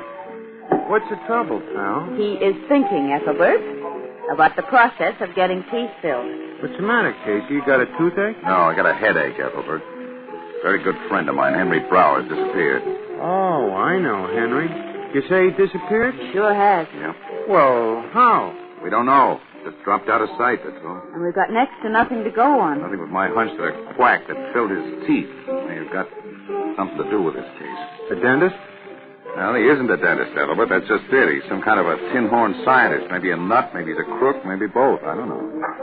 He did this dental work for Henry for free. Who is this amateur tooth carpenter? What's his name? A fellow named Renat. Lives out on the River Road. Why don't you go out and see him, Casey? That is definitely my plan, pal. I've got to do a little groundwork first. Police headquarters? Yeah. I suppose I had to look over their files. I don't know quite where to start, though. Logan has decided that Henry simply took a powder and scrammed it. So, you know Logan, when his mind gets made up, it's like a sealed tomb. Why does Logan always have to act like such a goof? Maybe he'll be different this time. Remember, folks, goof spelled backwards is food. Oh, Ethelbert, look, for Pete's sake, can that silly... Hey, wait a minute. What's the matter? Annie. I got it. Look, I got it. You got what? Well, I've got something to start on anyway. It really took that crazy gag to start my brain working. Goose spelled backwards is spook. Ethelbert, what time is it? Just noon. Noon, eh? Yeah, but remember, folks, noon spelled backwards is... Huh? N-O-O-N.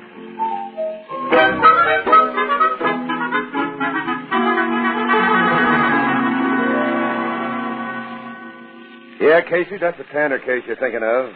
Colorado in 1931. 1931, yep, that's it. I remember it well, Logan. This guy Tanner was a cattleman. He was robbed, and then he was trampled to death by his own herd cattle, right? Yep. And there was never any solution to the robbery. Yeah, that's it. Well, what's that got to do with Henry Brower's disappearance? Well, don't look now, but I got one of my hunches, Logan. Two cases tie up beautifully. Oh, Casey, I think you're nuts. You and your hunches. Henry Brower ran away, I tell you. He's trying to beat his creditors. Logan, I tell you, Henry wouldn't do a thing like that. All right, now I'm going to find him. That guy is in trouble. I bet he could use a bit of help right now.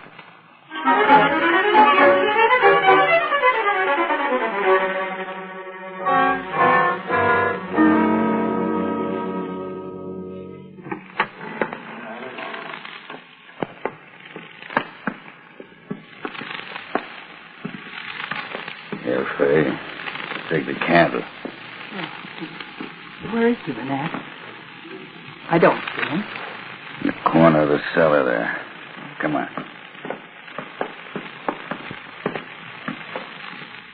Well, Mr. Brower, how do you feel? Funny, but with that gag on your puss, I don't understand a word you say. Hey, don't try to struggle. You're tied up pretty well, you know. What will it do if he dies, George? He doesn't look so good. So much the better. Now, take that gag out of his mouth. What are you going to do? Ask him a few questions. Come on, take it off. Okay. There. Water. Shut up, you. What are you going to do to me? Well, sucker, tomorrow is your last day. You can't do that. I never did anything to you, please, Renat. I've got a wife and 4 kids. You can't... Shut up, I say. Give me just a little water. I'll get him some, Fay. There's a glass by the laundry tub. Okay. Water, please. You know what the police are saying about you, Henry? No, what? Well, they say that you disappeared because you owe so many bills. Here's the water. Now, Henry, I'll hold it for you right at your lips. But before you drink, I've got one little question I want answered. Did you ever tell anyone about my fixing your teeth for you? No. Not even that son of yours, Rusty? I did what you said. He never knew I came out here after that first time. And nobody knows, huh? Nobody. Please give me some water. Please give me... Yes, please.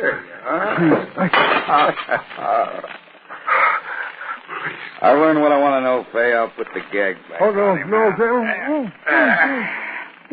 Don't worry, sucker. Tomorrow it'll be all over. Come on, Kay.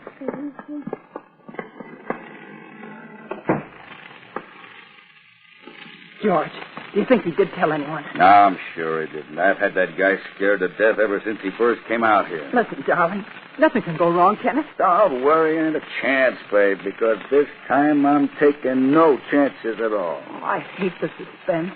But I suppose this job will put us on easy street for the rest of our lives, huh? That's right, baby.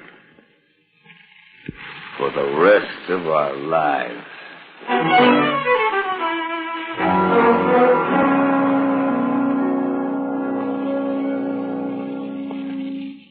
Gee, Mr. Casey, do you suppose the cops are right? Do you think Dad just ran away? No, Rusty, I don't. I think somebody's doing him dirt, and that's why I came to you. You're willing to string along with me, are you? Sure, Mr. Casey. Gee, I'll do anything to find Dad. Good. Well, I got to start somewhere, Rusty. Your dad seemed to have a strange sort of fear of this fellow Renat. Why, he hardly knew him. Just that once when he went out there with me. And besides, why would he want to hurt my dad? It's a funny world, Rusty. Sometimes we don't know. All right, now we got to work fast. You got it straight, what I want you to do? I can't go wrong. The nitrous oxide tanks have a blue label marked N2O. Uh-huh. The air tanks always have just a green label. Good kid. And I can depend on you? I'll deliver them out there in an hour.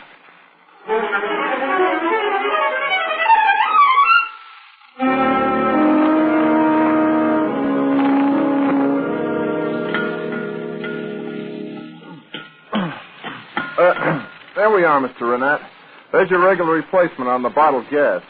I'm a little ahead of schedule, but I can't always get out here in the country. That's all right. I use that gas in my experiments almost daily. Hey, by the way, is your father turned up yet? No, we haven't heard a thing from him. Oh, that's terrible. Well, he's probably just up on a log somewhere, huh? I'm sure it'll work out all right. Yeah, Mr. Renat. I think maybe it will.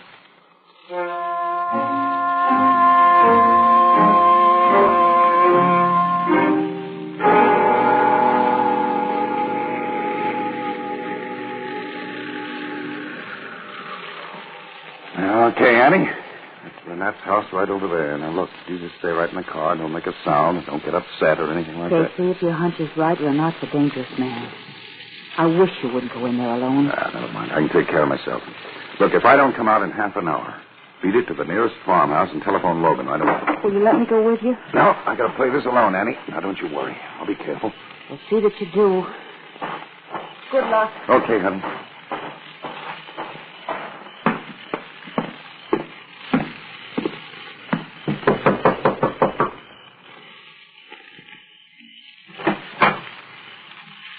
Yes? Does Mr. Renat live here? Who are you? I'm a friend of Henry Brower. He sent me out here.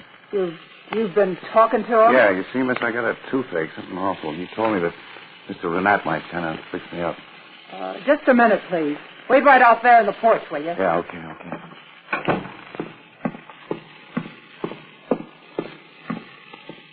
George. Yeah, baby? Who is it? Guy. You know, he says that he knows Henry Brower, and Henry sent him here. Henry sent him? Ah, you're crazy. I tell you, he said Henry Brower sent him. Huh. Does he look like a copper? Oh, I don't know. Oh, George, don't let anything happen. Don't worry. Nothing's going to happen. Yeah, he might be a plant from the police. I'd better see him. Be careful, George. Please be careful. Don't worry. By the way, what do you want? He says that Henry told him that he could get a tooth fixed out here. Oh, he did, huh? Yeah. Let me doing his work. I'll make him pay for that. Okay, Faye. There's only one way to play it.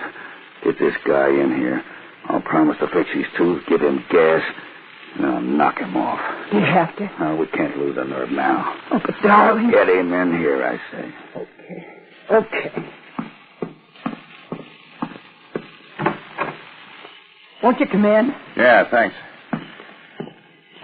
Mr. Renat, I got a little toothache here. I was wondering if you could fix me up.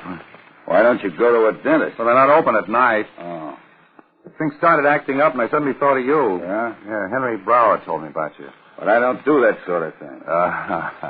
Don't kid me now. I've heard of a black market even in dentistry, eh, Renat? I'm not a dentist, I tell you. Oh, I know you're not a licensed one, but you could help me out. I got a really terrible toothache here. It's awful. Well, all right, Mr. Casey.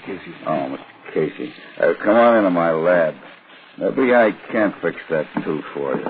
Right this way, please. Yeah, thank you very much.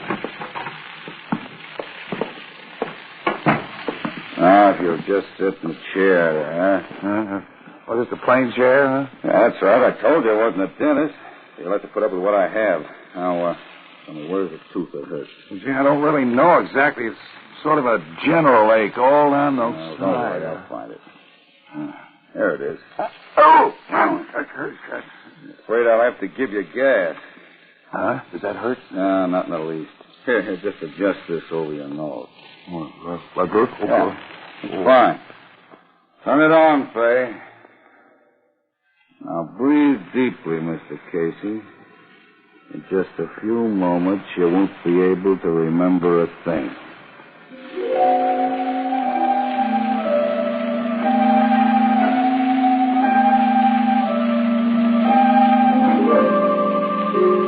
He's a phony, all right. He hasn't got a cavity in his head. His teeth are perfect. I thought so. Is he unconscious? He ought to be. I've given him enough for 10 men. You know, I think he's wise to it. Oh, George, I knew this was risky. We should never have tried it again. We got away with it in Colorado, but, well, because you picked a nobody for the fall guy. But it isn't working out this time. Don't worry. This Casey is probably a friend of Henry Brower who got suspicious of me when Henry disappeared. Probably just came out to investigate. Well, we'll soon fix that.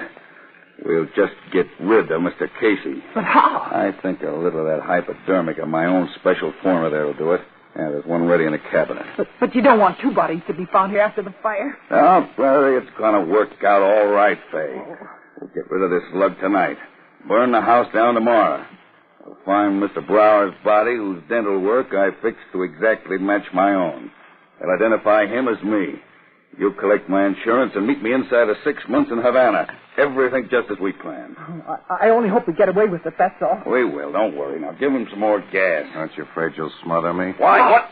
You can't do that. No, you don't, you slimy. George, look at you. Drug him. Oh, my arm. There. Guess that'll teach you, Mr. Tanner. Tanner. Oh, you freak. My arm. You don't deny you're Tanner? Colorado, 1931. No. You're crazy. Ow. All right. I'm Tanner. Let me go.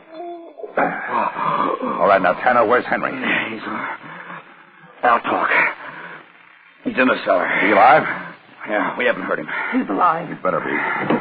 Pick her up, you two. Come on, Reed. Logan. Oh, Casey, you all right? Oh, sure, Annie. I'm all right, sure. When you went inside, I couldn't wait half an hour. I just drove up to the next farmhouse and called Logan. Yeah, I got here as fast as I could. Well, Logan, my hunch was right. I know. We followed you in. We were right outside the lab door. Are you hurt? Every word. Believe me, it'll be used against you. We're gone, as Faye. You'd better not talk. That's more like it. All right, keep him covered, Logan. I'm going down to get Henry.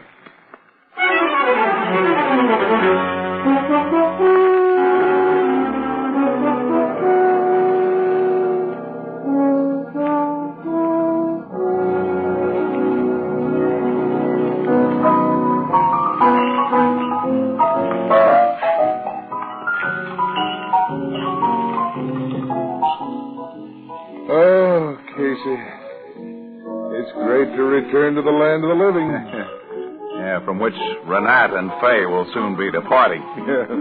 Ethelbert, my fine feathered friend, the same, please.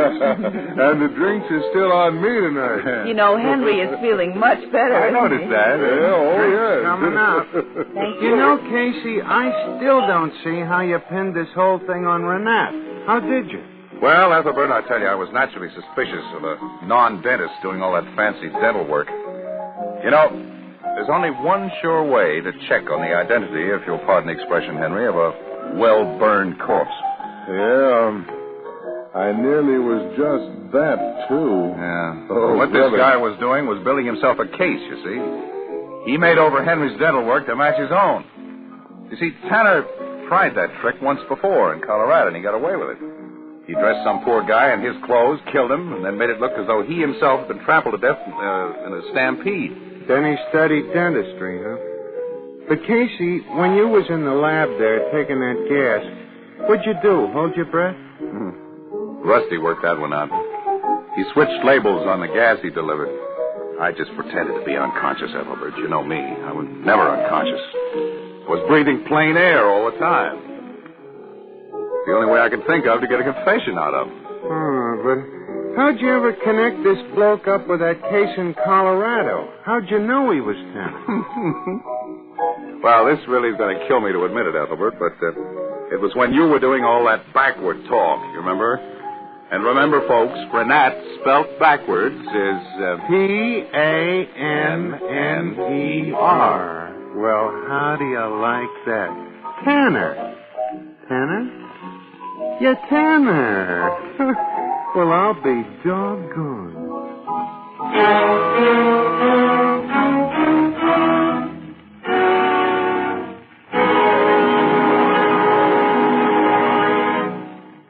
You've been listening to Crime Photographer, written by Charles Holden and based on the fictional character of Flash Gun Casey, created by George Harmon Cox. Casey is played by Stotts Cotsworth and Anne by Miss Leslie Woods. Original music composed and conducted by Archie Blyer. And the Blue Note pianist is Herman Chittison. Crime Photographer is produced by John Dees and directed tonight by Rocco Tito. Crime Photographer will be heard again next Monday at this same time, after which it will return to the air Thursday, August 8th at 9:30 p.m. Eastern Daylight Time under commercial sponsorship. This is Bob Hyde inviting you to join us again next Monday at this same time for another fast-moving adventure with Casey, Crime Photographer. This is CBS, the Columbia Broadcasting System.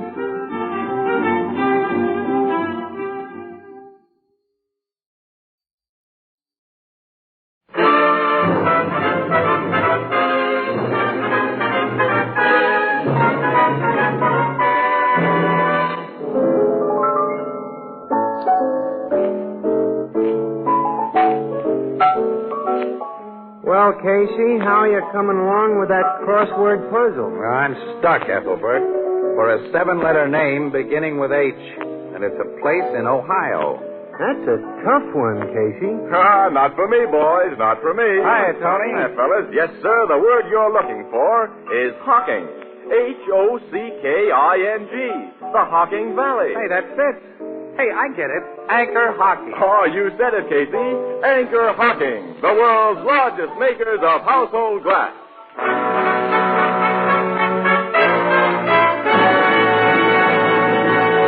Crime Photographer, brought to you by Fire King Oven Glass. Anchor glass containers, anchor caps and closures. All products of Anchor Hocking, a great name in glass.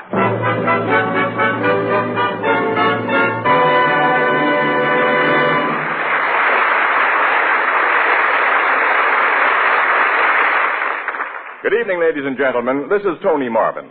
Every week at this time, the Anchor Hocking Glass Corporation brings you another adventure of Casey, Crime Photographer, ace cameraman who covers the crime news of a great city. Written by Alonzo Dean Cole, our adventure for tonight, The Red Raincoat.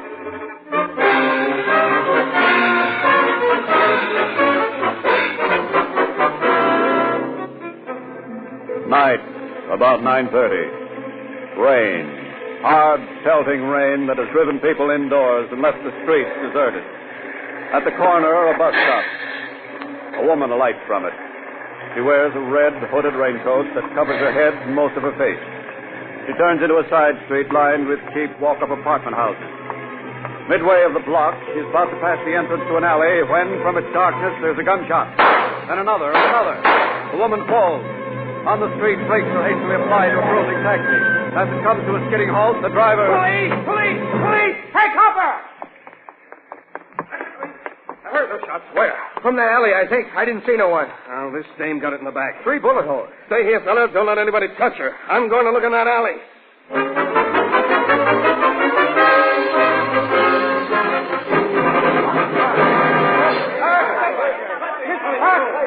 Get back, you people! Get back! This ain't a free show. There's been a murder here. Push him back, Paletti, so I'll have room to shoot a picture. I'm doing the best I can, Casey. Move, you folks, move.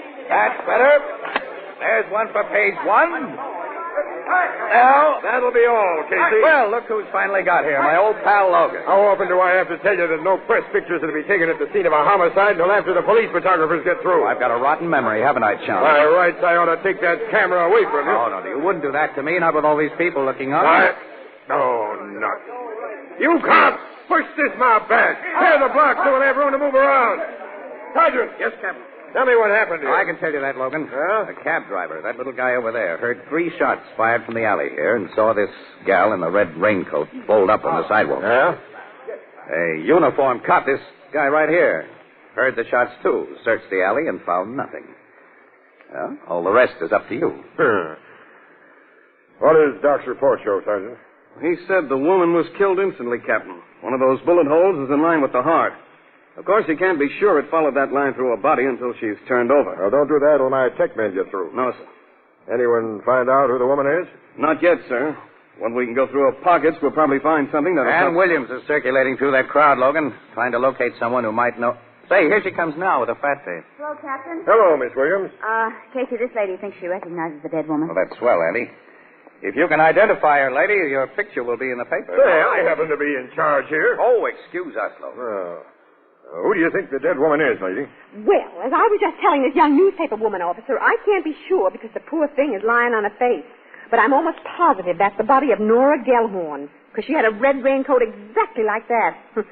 She's the only woman in this neighborhood who'd wear anything so flashy. And I've got a notion that a certain person wanted her out of the way. Huh? What do you mean by that?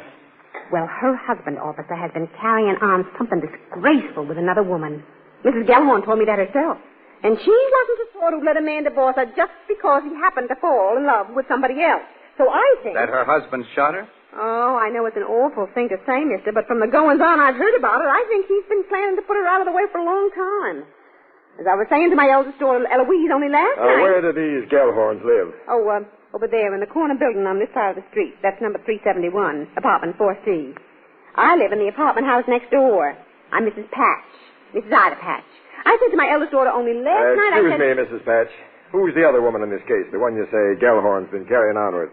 Oh, her name's Randall, Emma Randall. She and her husband live in the same building as the Gellhorns. Their apartment's directly across from mine. Hey, wait a minute. This Emma Randall has a husband? Yeah, poor man.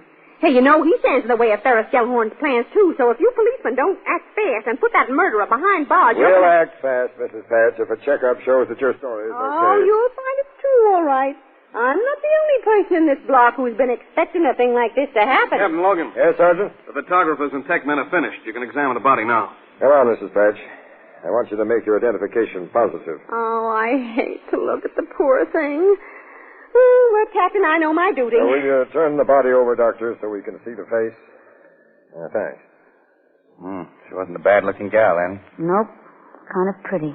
Oh. Well, what's the matter, Mrs. Patch? Wait. That isn't Nora Gellhorn. It isn't? No, that's Emma Randall. The woman you said Gellhorn was in love with? Yeah, but that's Nora Gellhorn's raincoat. I'm sure of it now that I see it close. Since Mrs. Gellhorn isn't inside of it, you'll have to revise your theory. I guess you don't think Gellhorn would shoot the woman he's in love with. No, he was crazy about Mrs. Randall. He wouldn't shoot her. Too bad, Logan. For a few minutes it looked as though you had a sweet suspect in a case that was half sewed up. Well, it may still be that way. Mrs. Patch, what kind of a guy is Randall, this dead woman's husband? Well, he's a nice, quiet kind of quiet man. kind, yeah. huh? Did he know about his wife and Gellhorn? Oh, he must have. Everybody knew. He sounds like the answer, Casey. This guy Randall stood all he could, then waited for his wife tonight and paid her off. James Randall wouldn't do that. He couldn't have done it. I'm afraid that's something you can't be sure of, lady. But I am sure. Mr. Randall hasn't been outside of his apartment since early this evening. He was inside it when I heard shooting down here on the street. How do you know he was inside? Well, his living room window was just across the court from mine. One of his shades was up a few inches, and I saw him over there, lying on the couch. You saw him? Well, just by accident, of course. I never spy on my neighbors. Well, that's that, Logan. Yeah. But there's another possible angle. What? That red raincoat. Mistaken identity. Gellhorn may have thought he was shooting his wife. That's it, Annie. Yeah. Wait a minute. Mrs. Patch, you're sure this is Mrs. Gellhorn's raincoat? Oh, I'm positive. I recognize it by those peculiar buttons and that little mended place on the right shoulder. Well, have you any idea why Mrs. Randall should have been wearing it? Well, I suppose Nora Gellhorn lent it to her. Weren't they enemies? Well, not outwardly. Like most jealous women, they made believe they were friends. Would have made things kind of difficult if they didn't, seeing as they not only lived in the same house, but worked in the same restaurant. Worked in the same restaurant? Yeah, restaurant? Harley's Grill. They're both waitresses there. Do you know if Mrs. Gellhorn or her husband are home now? No, I don't. Their windows aren't on my side of the house. That's too bad. Let's find out for ourselves, Logan. We will, Casey. Sergeant, take charge here. Yes, sir. Have Martin take Mrs. Patch down to headquarters and get a complete deposition from her. Oh, I'd much rather go with you, Captain. You and the captain can get together later, Mrs. Patch, but I'll shoot that picture of you now. For the paper, Mr. Casey? The best paper in town. Oh, goodness, I look just a fright in this old coat. On account of rain, I didn't get... Fine clothes on you would only gild the lily. Oh, Mr. Casey. Well, now, just stand just as you are. Hold that bewitching smile. That does it. You want to take another? If he does, he's staying here without me. Come on, Miss Williams. I'll take more shots of you later, Mrs. Patch. Coming, Logan.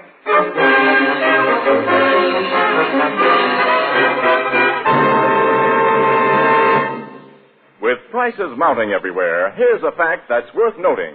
Right now, on the shelves and counters of your favorite chain, variety, hardware, and department stores, you will find a wide variety of pale blue Fire King oven glass dishes at prices far lower than you would have paid for any baking dish a few years ago. And each piece of Fire King oven glass, regardless of price, is guaranteed for 2 years against oven breakage.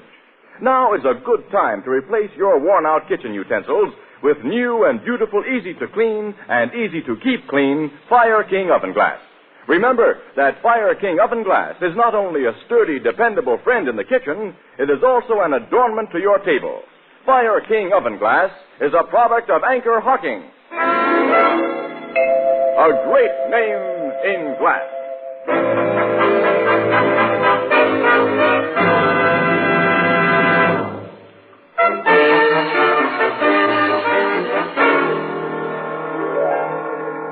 Try to pull yourself together, Mr. Randall. I'm sorry we've had to bring you such rotten news. And my wife. Dead. It's tough, fella. Please let me go to her. I got to see her. Not now. Later, pal. Yeah, but she's lying down there in the street, you say, in the rain. They'll have taken her away by now, Mr. Randall. You can go to her when you get a little more used to the idea of what you'll have to see. Maybe that'll be better. Who killed her, Captain? Who shot my wife? Well, we hope you may be able to help us find that out. I don't know. I can't help you. Before we came to you, we stopped at the Gellhorn's apartment. Nobody was home. Why'd you stop there? Well, we want to meet Mr. Gellhorn especially. He a friend of yours? He's a neighbor. I see. You've been talking to people, Captain. Someone's been telling you things. Oh, frankly, yes. Randall, do you think... No. Ferris Gellhorn would be the last man in the world who'd kill my wife. That wasn't the question I meant to ask you. You think he's the sort who'd kill his own wife? I don't know. Now, when you let us in here, Mr. Randall, you said you'd been asleep. Yeah, I was tired and I came home from work and I lay down on the couch there. What time was that? It was around 6:30, Mr. Casey. I slept until your knock at the door woke me up. There was plenty of daylight when you fell asleep. Around 6:30, Mr. Randall. Why did you turn the electric lights on then? The light? Yeah. We saw a crack of light under the door before we knocked and woke you up. Well, you see, when my wife was working late, Mr. Casey, I always turned the light on for her if I was going out or going to sleep. You see, she hated to come home to a dark apartment. Will you keep your big mouth shut, Casey, and let me handle this? It was a question we wanted answered, wasn't it? Well, I'd have asked the question, and I'll check on the answer. Now, you attend to your job and let me attend to mine. Okay, I'll take some pictures. No? Well, Morning Express readers will want to know what the dead woman's apartment looks like. That'll be a good shot of this living room. Now I'll get one of the bedroom. Yeah. Mr. Randall, you must try to pull yourself together. You just must. Yeah, I'll do my best, Miss Williams. How long had you been married, Randall? 8 years. When did you and your wife meet the Gellhorns? Well, about 2 years ago, Captain. What sort of a fellow is Gellhorn? I hate the guys inside. He's a lousy wolf and a double-crosser. But if you suspect him of her murder, I know you're wrong. He wanted her to live. He didn't want her dead. This man sounds like a square shooter, Captain. Yeah, he does, Miss Williams. Check me down on that, too. So you're back again, Casey. Mm-hmm. I didn't want to miss anything. Who's there? Plenty, Captain. Come in. We found Mrs. Gellhorn. Oh, is this? I'm Nora Gellhorn, Captain. This officer came to the restaurant for me. He told me why. Sit down, Mrs. Gellhorn. I've got to ask you some questions. Just a minute, please. Jim. Yeah, Nora. You know I didn't like your wife. I had plenty of reason not to, but now I'm very sorry for you. Thank you. Now, Captain, what did you want to know? Well, first, Mrs. Gellhorn, did you lend Mrs. Randall the raincoat she wore tonight? Yes, I did. It was pouring when she got through work, and she didn't even have an umbrella with her.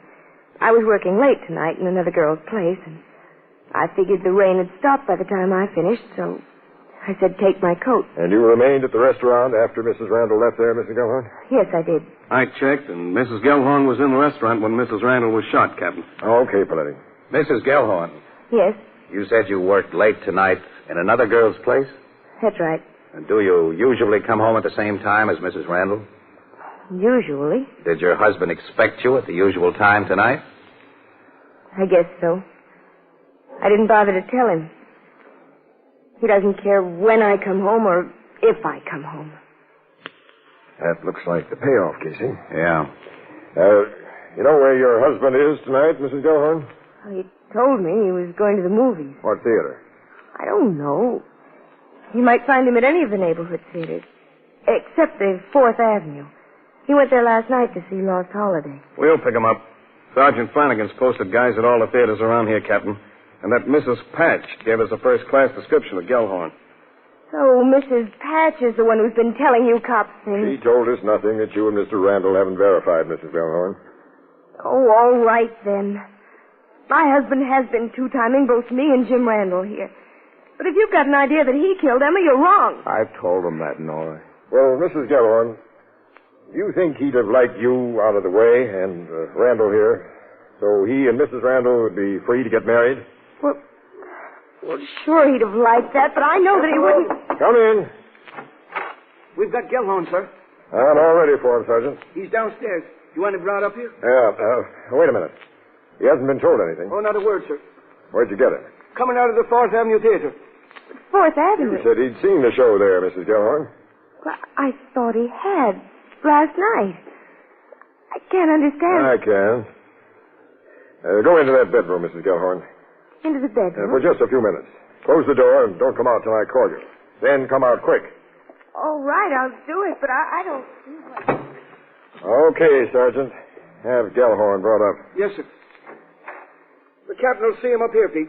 Come on. The old surprise treatment for Gellhorn, Logan. Yeah. His reaction when he sees his wife alive is all I need now. Certainly looks as though... Everything fits. Even the theater where they picked him up. He'd seen the picture there, so he could describe every part of it that was shown while he was waiting in that alley. He went there after the shooting to establish an alibi. Sure, Miss Sure he Williams. is, Captain. Bring him in.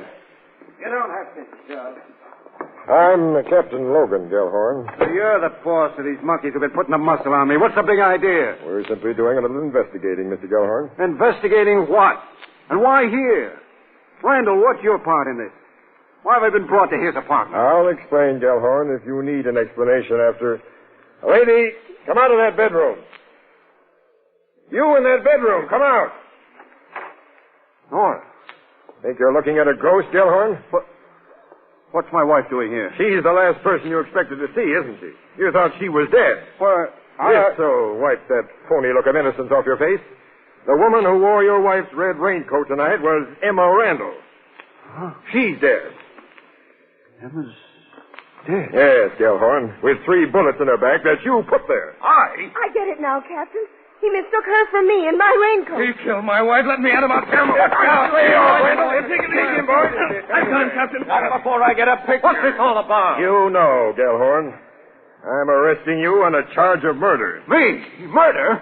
Got a shot of that, too? All right, boys. Let's get him back to headquarters. Well, you can't do this. You don't know what you're doing. Well, come on, Casey. This case is all sewed up. Let's get our stuff to the paper. Okay, Annie. But I wonder What? if this case is sewed up right.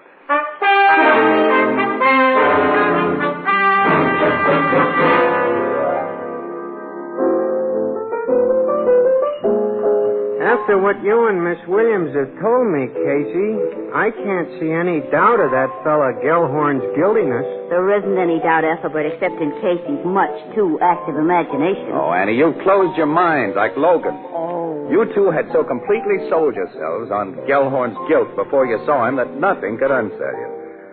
It didn't mean a thing to you, for instance, when Logan's big surprise act laid an egg. Oh, that.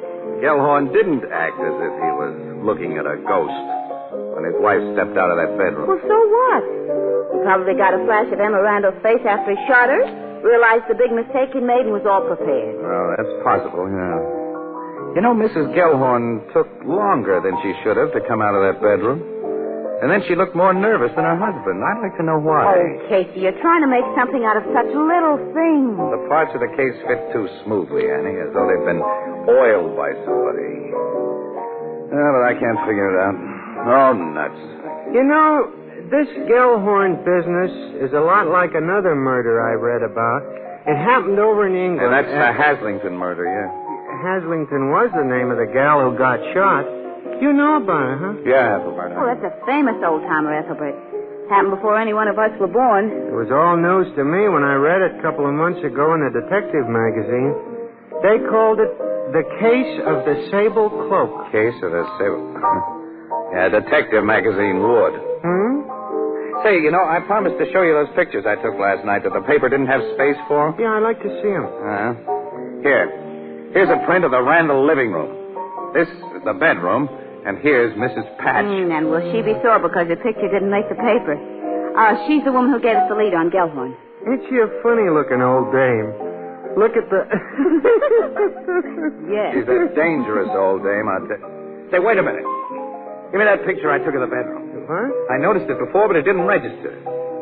Look at the pillows on the bed. Well, they're just pillows. Yeah, but they're on top of the bedspread, uncovered. I don't Randall's alibi, Andy.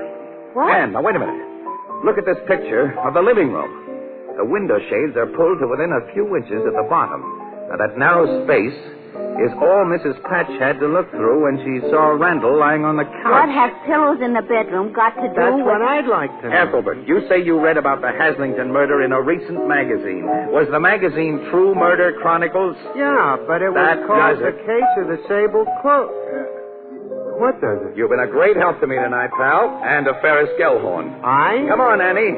We're going to pay another call on Emma Randall's husband. Well, okay, Casey, but I'd still like to know... So would I. But what was the... Oh, they always do that to me.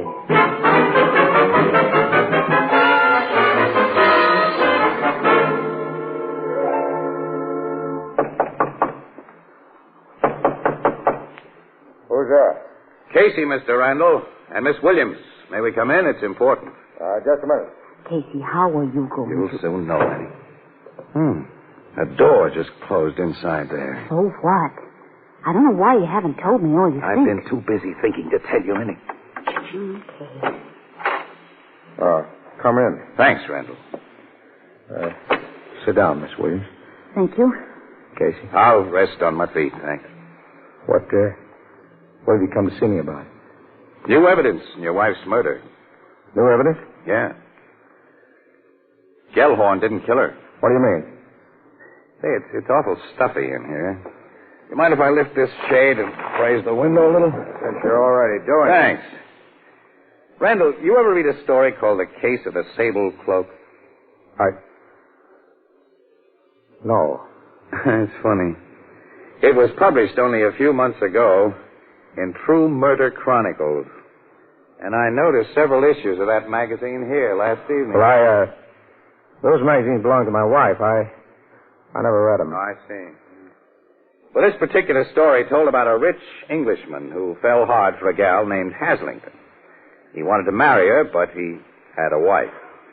His wife owned a sable coat, and one night he shot and killed a woman who was wearing that coat, but the woman had borrowed it from his wife, and the woman was Miss Haslington.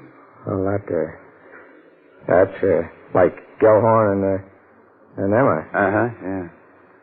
The cops were pretty sure to remember the famous Haslington case if a similar murder occurred, and to jump to a conclusion based upon it, see? If everything was previously arranged to point that way. Don't you think so? I don't know. Oh, sure you do. I tell you Now, the guy who really murdered your wife was fairly smart. He started to point suspicion toward where he wanted to fall soon after that magazine story gave him his big idea. And he figured a pretty fair alibi. He even had an excuse for a light to burn when it shouldn't have, so he could be seen in a place where he wasn't. What are you driving at? After the murder, he continued to play smart. He denied his belief in Gellhorn's guilt while constantly pointing the finger at him. And he got rid of the clothes he'd worn out in the rain. I looked for them while I was in your bedroom last night. You're accusing me? Because you slipped up on a little detail last night, and because tonight, the two of you made a bigger mistake. Keep away from that door. Come out of that room, Mrs. Gellhorn. Come out. All right. Here I am. You shouldn't have let your murder partner come here to talk things over, Randall. And you shouldn't have hidden her so clumsily before you let us in. He knows, Nora. He knows everything. Shut up, Jim. He wouldn't have known anything if you hadn't said that. It doesn't matter now, does it? Yes, it does. Don't make a move. Means you too, Miss Williams. Is that the gun your boyfriend used to kill his wife with? If it is, you'll never prove it. Nora, what are you going to do? The only thing to do, Jim. Kill these people. They know you killed your wife and that I helped you. They can send us to the chair. You'll never get away with it. We'll tell the police you broke in here and I shot you in self-defense. Just a second, Mrs. Gellhorn. I want to go on living. And I've arranged things so I will. How do you mean? You've forgotten. I opened that window. Window? Mrs. Patch. She's been getting an eyeful and an earful. I'll have you know, Mr. Casey, that I only happened to be at this window by accident. I believe you, Mrs. Patch. Give me that gun, Mrs. Gellhorn. Thank you. Now, you two smart killers, sit down and wait for the cops. Go on, Randall. Phone headquarters, Annie. Okay, Casey. After I phoned City Desk. Oh, but wait a minute. You still haven't told me why those pillows on the top of the bed made We'll me go sick. over to the Blue Note, Annie, and I'll tell you all about it. All right. Oh, Mrs. Patch. Yeah?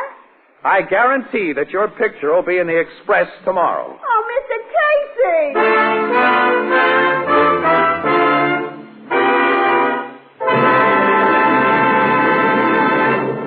Food supplies still present a picture of confusion. Many of the old established brand names are scarce. Many new names appear on your grocer's shelves.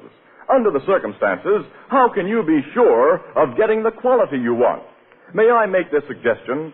First, look for a name you know. And second, and especially when in doubt, buy glass-packed foods. For the glass container in itself is a guarantee of quality. Being transparent, only the best can be packed in glass. Only the best is packed in glass. Anchor glass containers and tamper-proof anchor caps, so widely used for the packaging of better foods, are products of Anchor Hocking. A great name in glass.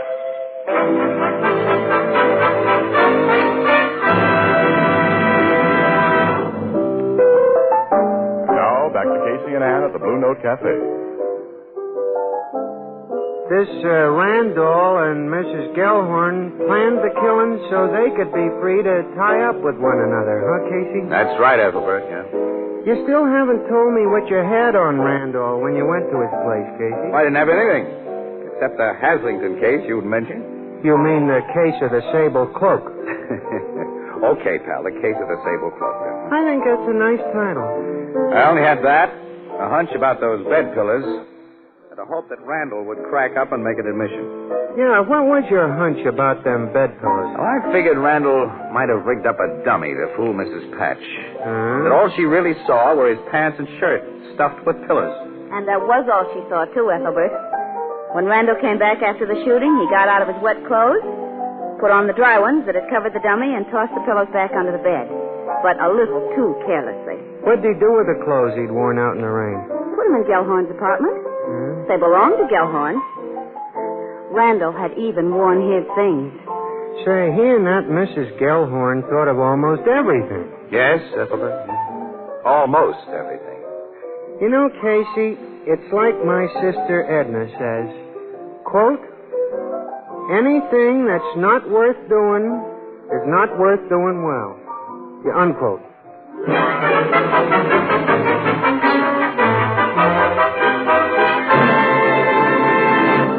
Crime Photographer is directed by John Dietz and stars Stotts Cotsworth as Casey.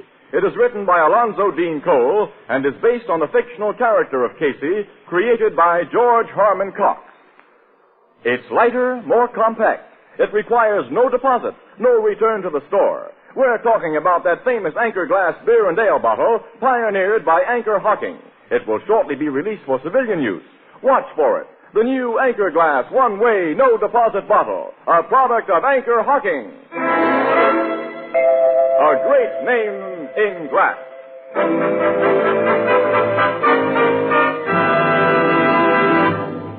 Our cast included Miss Leslie Woods as Ann Williams and John Gibson as Ethelbert.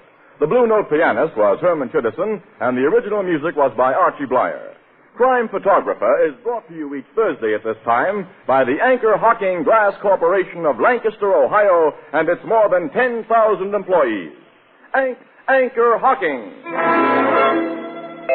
A great name in glass.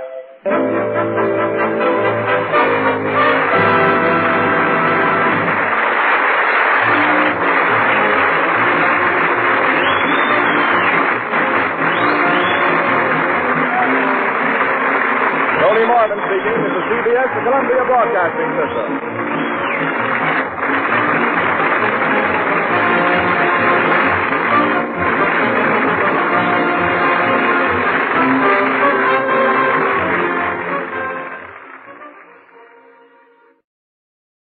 Crime Photographer.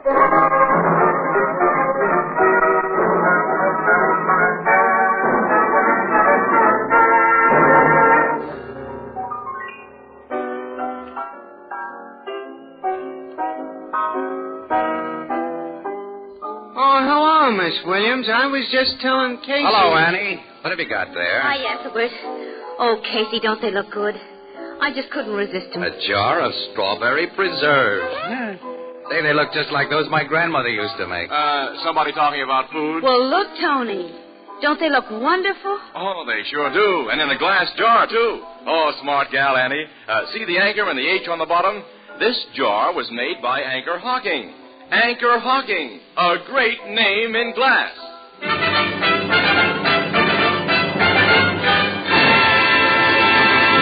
Crime Photographer, brought to you by Fire King Oven Glass. Anchor glass containers, Anchor caps and closures. All products of Anchor Hocking, a great name in glass.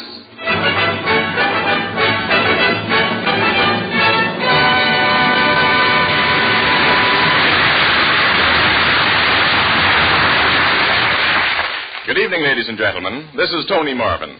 Every week at this time, the Anchor Hocking Glass Corporation brings you another adventure of Casey, crime photographer, ace cameraman who covers the crime news of a great city. Written by Alonzo Dean Cole. Our adventure for tonight, The Handkerchief.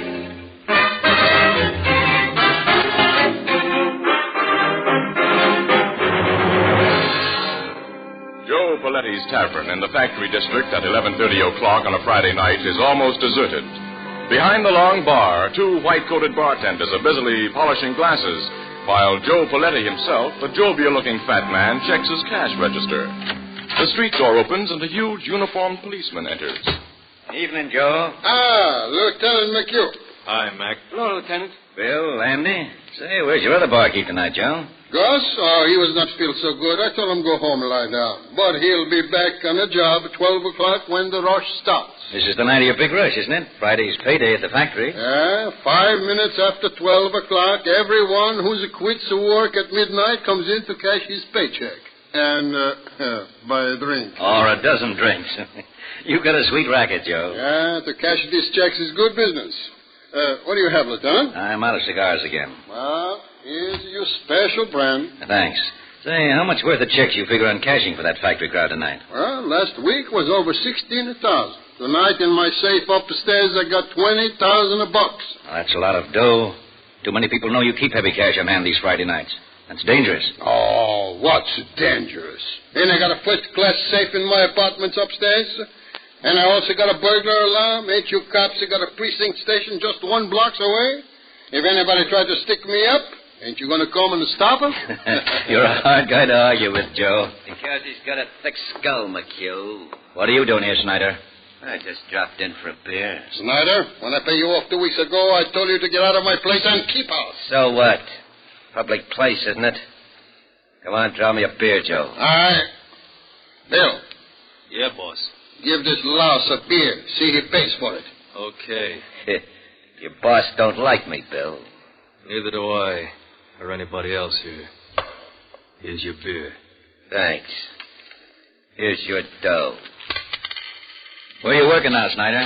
I ain't working. Joe Paletti's seen to that. I ain't recommending no bartender I catch you stealing from my cash register. I didn't steal. If you could prove I did, you'd have turned me over to the cops. Joe could have proved it. He just gave you a break, Snyder. And you're not decent enough to appreciate it. Now finish your beer and get out of here. Okay, copper, I'll drink up and get out. Mind if I wipe my mouth off first? How do you guys like this handkerchief I'm using? Pretty classy, huh? Yeah, it's just like you, Snyder. It's loud, it's cheap, and it's got a lot of yellow in it. Maybe someday, Joe, you'll be kind of sorry for the raw stuff you pulled on me. So long. When I see you next, I hope it's in the obituary columns. He's got a few drinks under his belt, Joe. If he comes back tonight, you better keep an eye on him. You too, Bill. He won't bother the boss, Mac. Well, I've got to get back to the station house. Here's for the cigars, Joe. Thanks. So long. So long. Oh, Lieutenant. Yes, Joe? How's your wife? Oh, about the same. She doesn't get any better. She's been sick a long time, huh? Yeah, over a year. Cost you plenty of money, huh? Every cent I had. Look, if I can help Now, thanks, Joe, but the guy on my job can't borrow dough from... Well, not and keep his nose clean. I'll see you later. So long, Mac. Good night, Lieutenant. Andy. Yeah? You bring up plenty lemons? More than we need, Joe. Okay. 10 minutes to 12. I go upstairs now and get the money from my safe to catch them paychecks.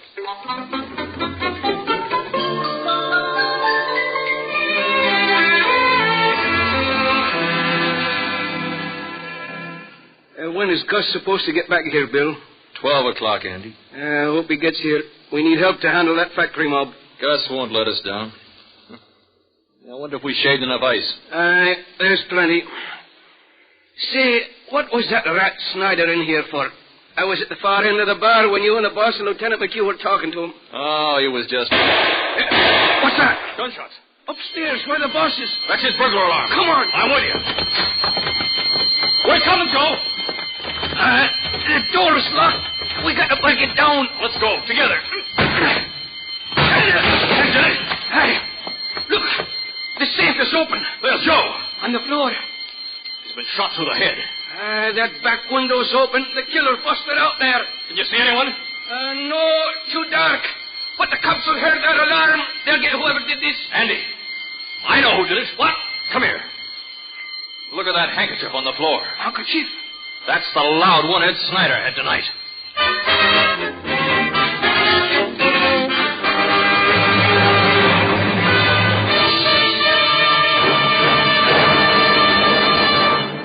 Now that Labor Day is past, it might be well to take stock and see what new equipment you need in your kitchen and dining room. Here's a suggestion. Go to your favorite chain, variety, hardware, or department store and make a selection of Fire King oven glass. You will find casseroles of different sizes and styles, baking dishes for meatloaves and hot breads, pie plates, mixing bowls, and custard cups. In fact, there's a Fire King dish for every baking requirement. Prices are almost unbelievably low, and each piece of Fire King oven glass is guaranteed for 2 years against oven breakage. Fire King oven glass is sturdy and dependable in your kitchen and remarkably attractive on your table. Fire King oven glass is a product of Anchor Hocking. A great name in glass.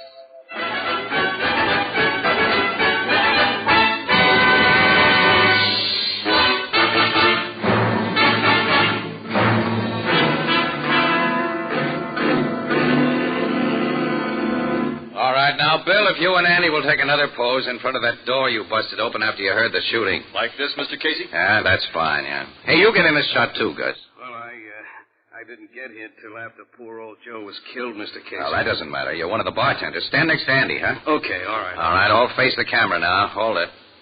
That does it. You got enough pictures, Casey. Now I want these gentlemen to go on telling me what happened after they found the body. Well, we told you about all there is to tell, Miss Williams. The cops and Lieutenant McHugh here, they come running up these stairs only about a minute later. We'd heard the burglar alarm, of course. Well, how do you figure Paletti pressed that alarm button after he was shot through the head, Lieutenant, huh? He fell on the button, Casey. It was next to the safe. Oh. But you policemen didn't catch the killer, Lieutenant.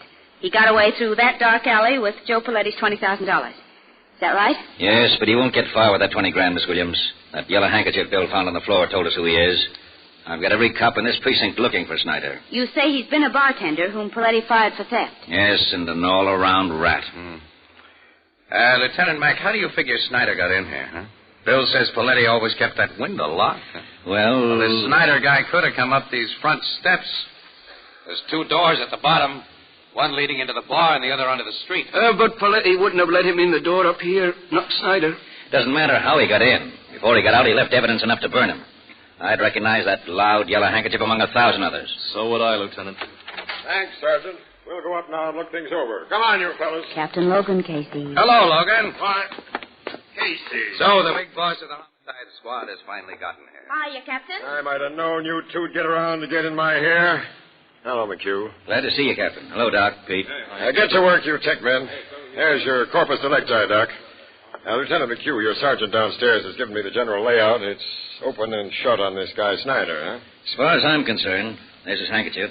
Bill, the head bartender here, identifies it, too. 100%. Yeah.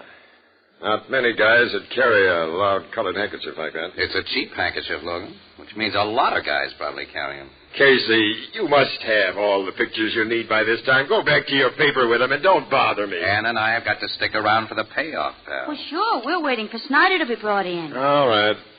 Can you tell what caliber bullet killed the guy, Doc? I can, Captain. There's a 38 caliber slug lying under this chair. I wouldn't touch it, of course, till you homicide guys got here. I see, Lieutenant.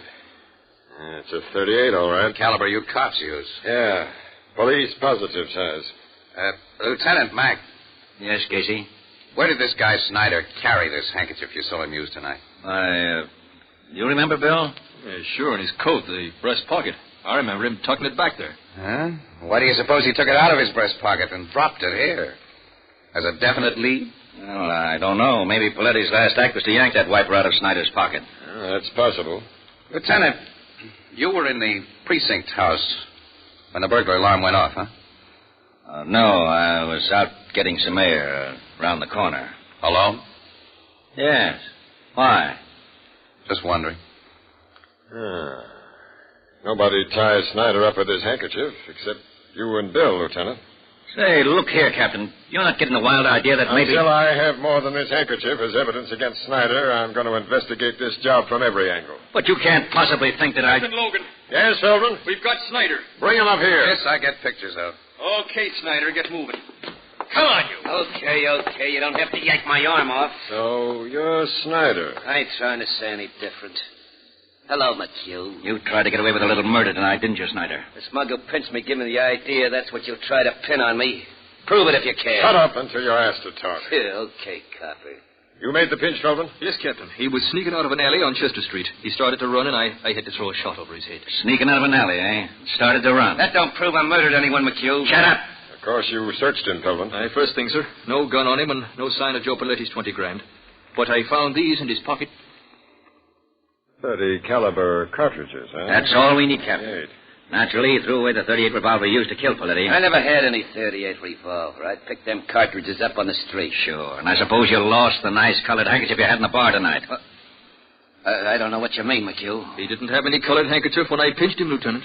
Is this your handkerchief, Snyder? Well, No, I never saw that thing before. We know it's yours. What have you done with the money you took from Paletti? I didn't take no money. I didn't kill Paletti. The truth now will save you a lot of trouble, Snyder. Well, Okay, I'll tell you what you want to know. You killed Paletti. Yeah. That does it, Casey. Yeah, that does it. Now, Snyder, what did you do with the 20 grand you took? That's the big payoff question, ain't it, copper? Well, I wanted to pay me something, so you don't get an answer until I see my lawyer. Take him to headquarters, boys. Come on, Snyder. Okay, copper. Gonna let him see a lawyer now, Logan? Why not? He's confessed the murder. And, Casey, did you almost get me on a phony track about Lieutenant McHugh? Oh, yeah. Yeah, I was all wrong. 100%. Well, see you later, pal. Mm-hmm. Yeah, so long. Come on, Casey. Let's get our stuff to the office. Okay, Annie. Annie, you know, it's funny. What? I've got the doggonedest hunch that I wasn't all wrong.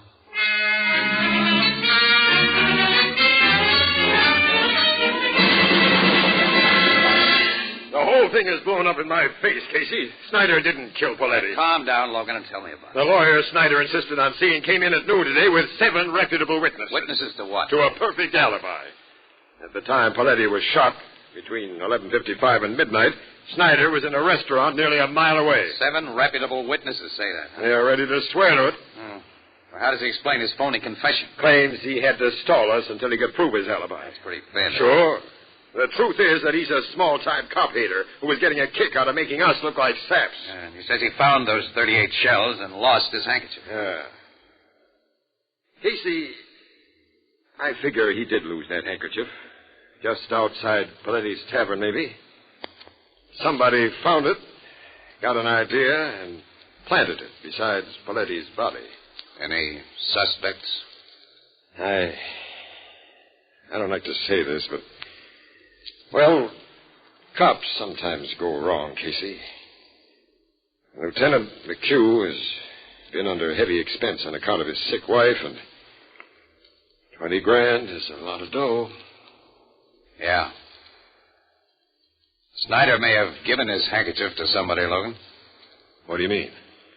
Well, if suspicions hadn't immediately centered on Snyder last night, everybody in the vicinity of Paletti's Tavern would have been a suspect, huh?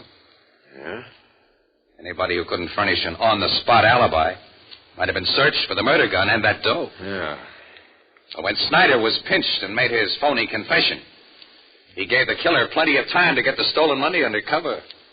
Snyder and the killer were working together. That's my guess. I think it's the right one. I'll have another talk with that rat Snyder. No, pal, don't. Let him go. Let him go? Yeah. With the idea that he's gotten away with it. But tail him, Logan, day and night. Until he leads you to his partner, the guy who has that $20,000. Okay, Casey, we'll try it your way. But your way had better pay off.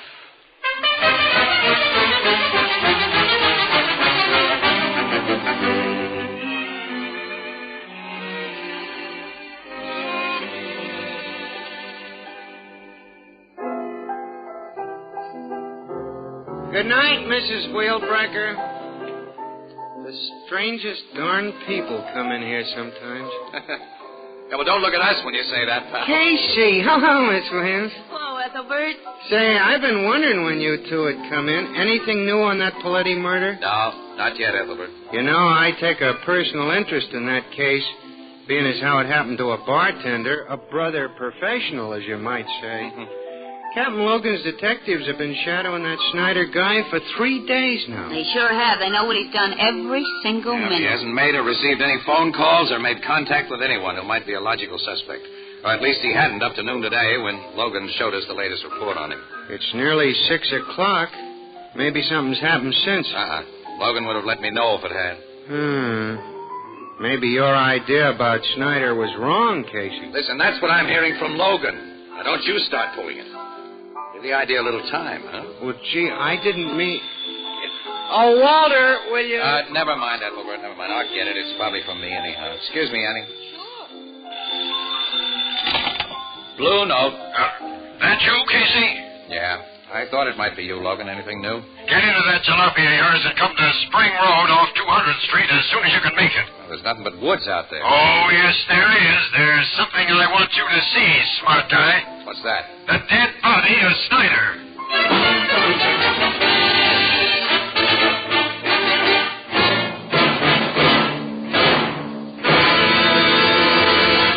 There's all that's left of him, Casey, in that ditch. Yeah. Shot through the head. Yeah. Twice. With a .38 revolver, as Paletti was shot. Snyder'd been dead over an hour when he was found here. Well, then that means that the detectives who were watching He him... gave him the slip, Miss Williams. I wanted to keep this rat at headquarters and sweat the truth out of him, Casey. Instead, I listened to you. You see the result? Yeah. You mind giving us some of the details, Logan? I'd be happy to tell you all I know. You may have another bright idea. Don't rub it in, huh? I'm sorry. This is my fault, not yours. Huh? Say, Logan. I hope you'll have an idea to give me a different idea than I have. Hey, pal, are you sick? Here's what happened. At 3 o'clock this afternoon, Snyder was walking up Crosley Street with one of my guys behind him when he suddenly hopped into a Ford sedan, parked at the curb, and got away. Huh? Another guy was at the wheel all ready to go. I think the driver of that sedan was Snyder's partner in the Paletti murder. I'm still riding with your theory about that. And he killed Snyder because... He didn't want to share that $20,000 with him.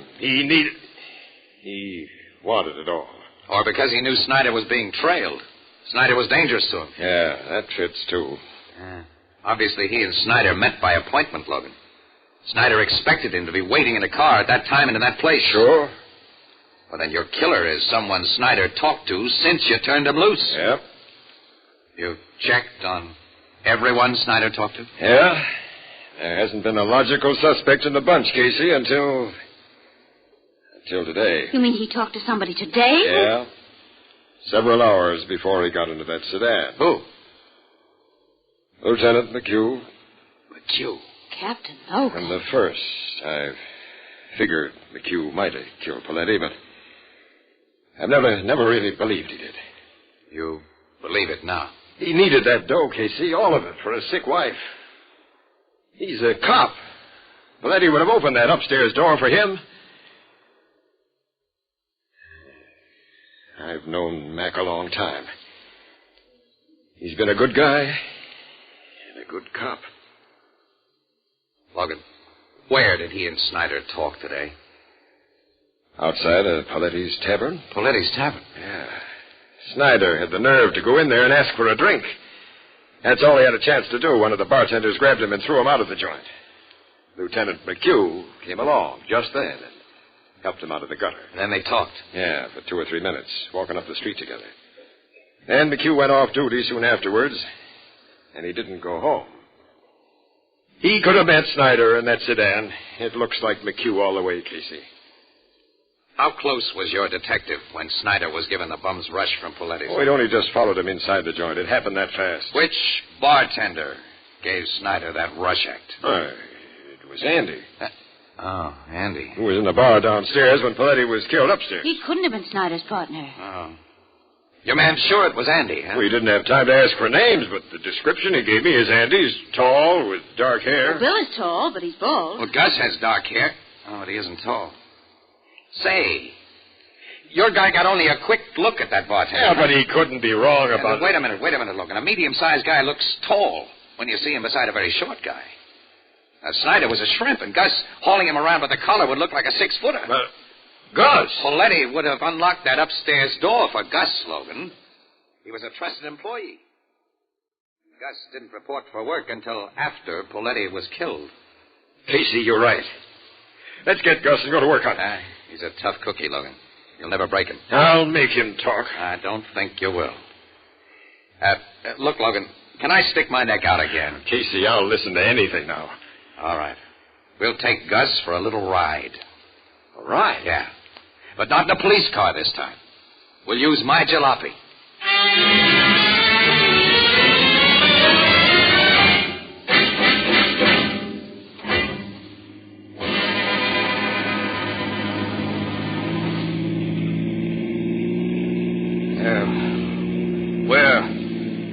Where are you guys driving me to?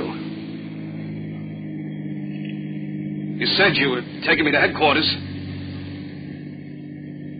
Hey, we're way out in the country. We changed our minds about headquarters, Gus. What do you mean? Too many people hang around down there. Where are you taking me? Just take it easy, sucker. Look, you're a cop, Captain Logan. You can't kid me into thinking that... We know you got that 20 grand, Gus. I tell you, I don't know anything about it. Yeah, that's what you told us. It's what I'll go on telling you. This is a nice deserted spot, Logan. Yeah, a perfect spot, Casey. Shall I stop here? Yeah. Right. Yeah, what are you going to do here? Just talk. For a while. Step out of the car, Gus. No, yeah, Hey, why are you pulling that gun?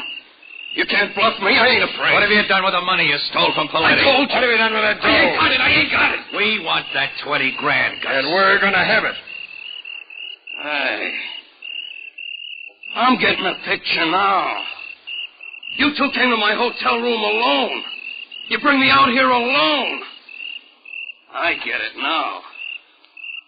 You two are working together.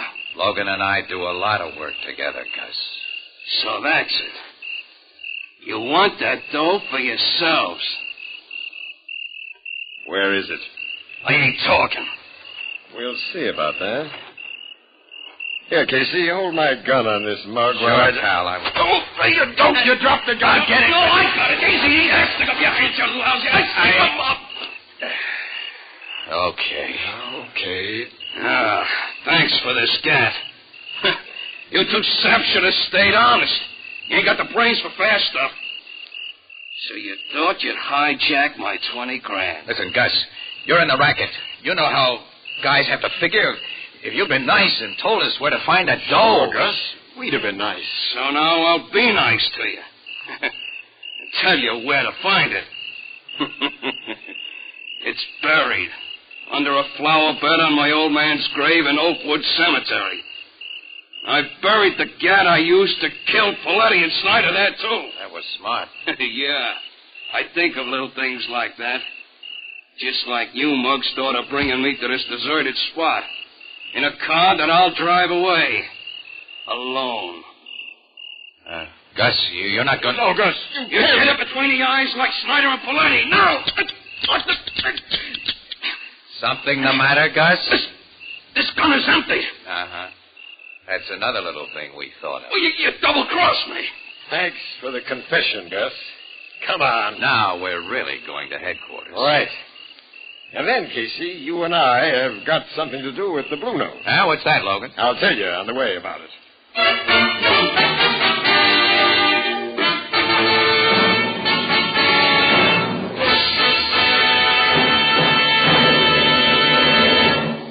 The present low cost of glass containers and the fact that they can be used so economically to protect the flavor of food products of all kinds is due in no small measure to the pioneering work of the Anchor Hocking Glass Corporation.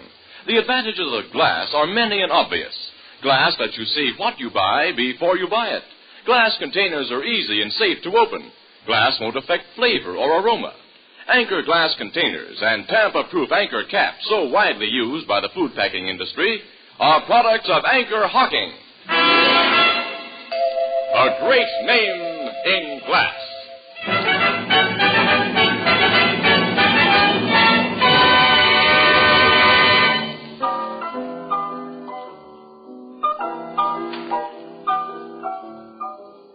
So you cops found that 20 grand and the murder gun just where Gus said it was. Eh, Captain Logan? That's right, Ethelbert. Yeah. Gus figured he had no reason to lie to a pair of dead pigeons, as he figured Logan and me to be. Well, I'm certainly glad that a disgrace to the bartending profession like he was is going to get what he deserves. Hey, by the way, Captain, what brings you here to the Blue Note tonight? Ethelbert, Casey and I want a box of the best cigars you have in the place. Yeah, we want you to send them to Lieutenant McHugh, Ethelbert. Here's his address here. Well, sure, but Casey, why are you and Captain Logan, head of the homicide department, sending cigars to a cop? Well, you see, that is... It's just... you see, McHugh likes to smoke cigars.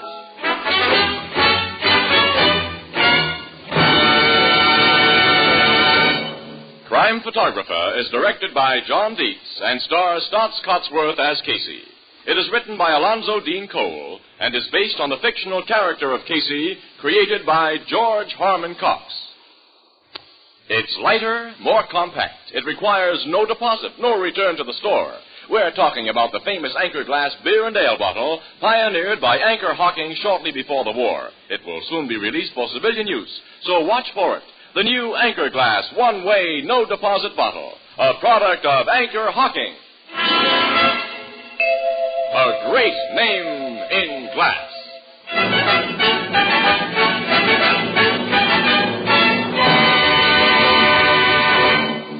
Our cast features Miss Leslie Woods as Anne, John Gibson as Ethelbert, Bernard Lenrow as Logan, and the Blue Note pianist is Herman Chittison.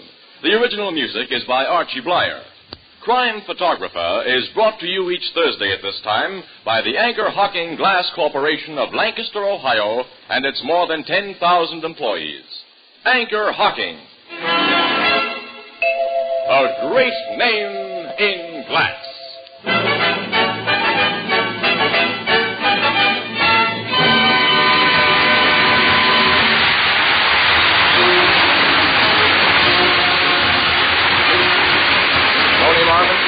CBS, the Columbia Broadcasting System.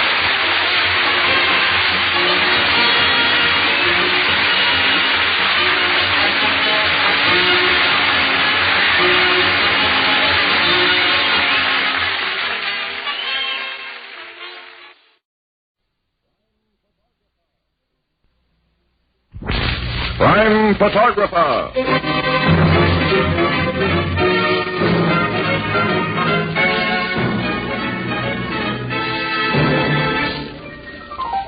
Hello,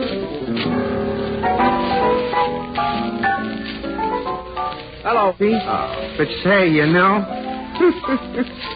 I was asking a guy in here the other night to name me one of the oldest industries in America beginning with the letter G. I can see what you were leading up to. Yeah, but you know, he's been listening to our program, and he says right away, glass making. Right, Ethelbert, it is glass making. And one of the oldest institutions in the industry is Anchor Hawking, the world's largest makers of household glass.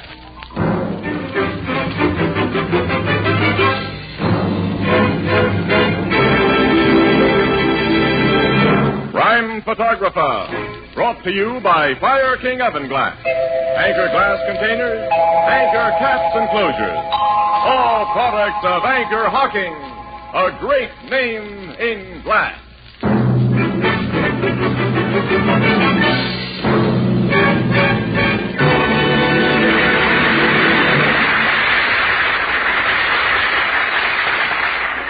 Good evening, ladies and gentlemen. This is Tony Marvin. Every week at this time, the Anchor Hawking Glass Corporation brings you another adventure of Casey, crime photographer, ace cameraman who covers the crime news of a great city. Written by Alonzo Dean Cole, our adventure for tonight, The Duke of Skid Row.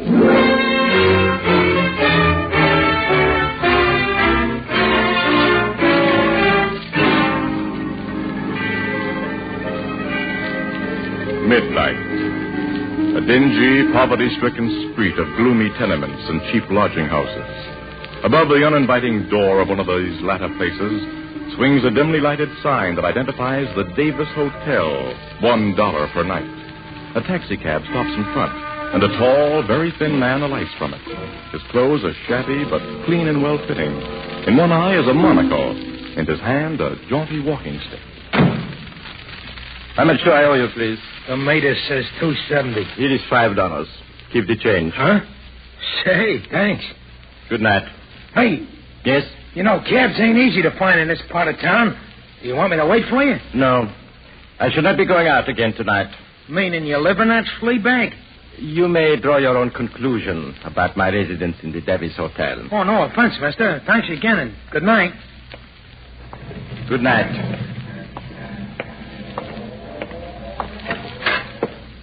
Hello, Duke. Good evening, Davis. I stand at the window when you get out of that cab. What's the big idea? I do not understand. Cab rides cost dough. You owe me over a week's rent. Oh, that little matter. The sum of my indebtedness to you is, how much?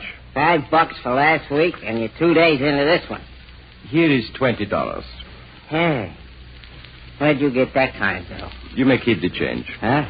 I'm leaving this place tomorrow morning. Really? For good. Give me the key to my room, please. Ah, sure, Duke. Where are you going from here? My name is not Duke. It is Smythe. Mr. Smythe. I am going to live like a gentleman again. Good night. Night, Mr. Smythe. Mr. Davis. Yeah? I do not wish to be disturbed tonight. Again, good night. Huh. $20 he gives me. It's more than he asked me for the lend of a nickel. I can't figure that guy out. Hello, gents. What can I do for you? A man came into this place just now. A man that wore a monocle and carried a walking stick. What about it? We saw him go upstairs. So he must be a guest of this, hotel. Who are you guys? We will ask the questions and give the answers. Hey, what's the idea? We will not harm you if you do as you are told. You will take us to the room of that man with the monocle. Okay. And be very quiet. Yeah. His room's on the next floor, up them stairs. You first. Just ahead of us. Sure. What you two gents want with the Duke? The Duke? Is that what he calls himself? That's what we call him around here. It's just a gag. I don't know nothing about him, gents. He ain't no pal of mine. I don't know nothing about the dough he had tonight, neither. Dough? What do you mean by that? That's what you hear about, ain't it? You're after the money he got someplace. This man you call Duke had money tonight? I only saw $20, sir, but he gave me the idea how... Never mind. Take us to his room and get him to open the door. He must think you are alone. If you wish to live, my friend, do not let him know that anyone is with you. I get it. There's his door. Knock. Who is there? It's Davis, Duke. What do you want? I got to talk to you, man. I told you I do not want to be disturbed. It's about personal matter, Duke. Open the door. Oh, very well. Wie geht's, Anton? Oh, no respect. You, enfin. Please. You are going with us, Anton. No, I beg. And you will go quietly. Don't. You slugged him with that gun. Quiet, innkeeper. It was necessary. Now, for you, innkeeper, here is $100. That signal for me? Put it in your pocket. Oh, thanks. It is in payment for your services and for what we are now compelled to do. Well, what do you mean by that? This.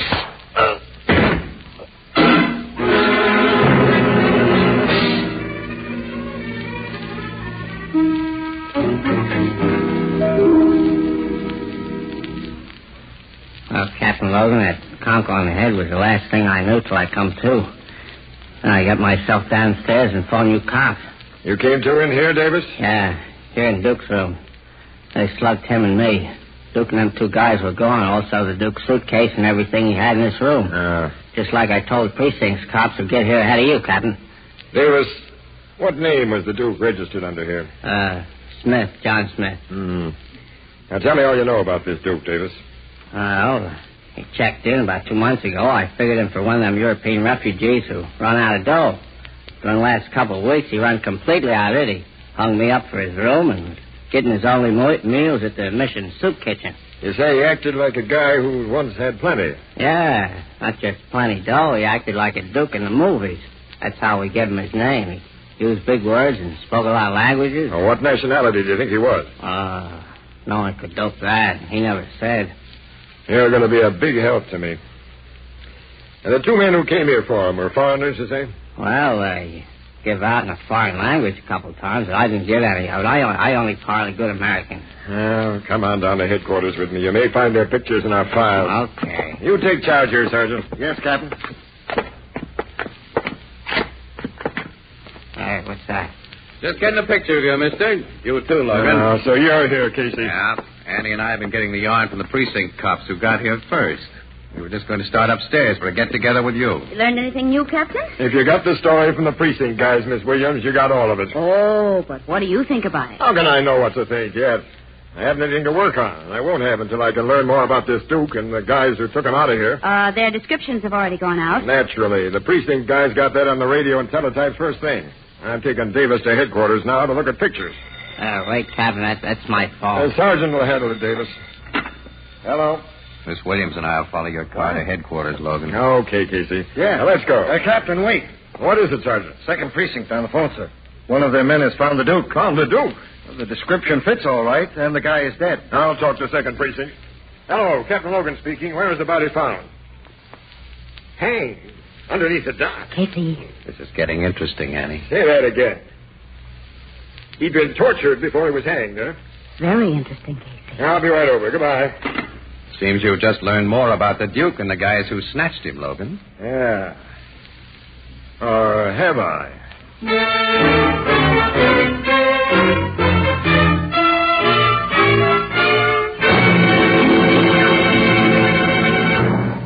Fire King Oven Glass makes housework so much easier. Cuts dishwashing time, for example, by a full 2/3, and makes successful cooking practically a certainty. In fact, Fire King has so many points to recommend it that sometimes we overlook one of the most important facts about it, and that is cost. Fire King casseroles and baking dishes, Fire King Oven Glass pie plates and mixing bowls, and all the other Fire King Oven Glass dishes you will find at your favorite chain, variety, hardware, and department store are almost unbelievably low in cost. And each piece is guaranteed for a full 2 years against oven breakage. Ask for Fire King Oven Glass by name. It's a product of Anchor Hocking. A great name in glass.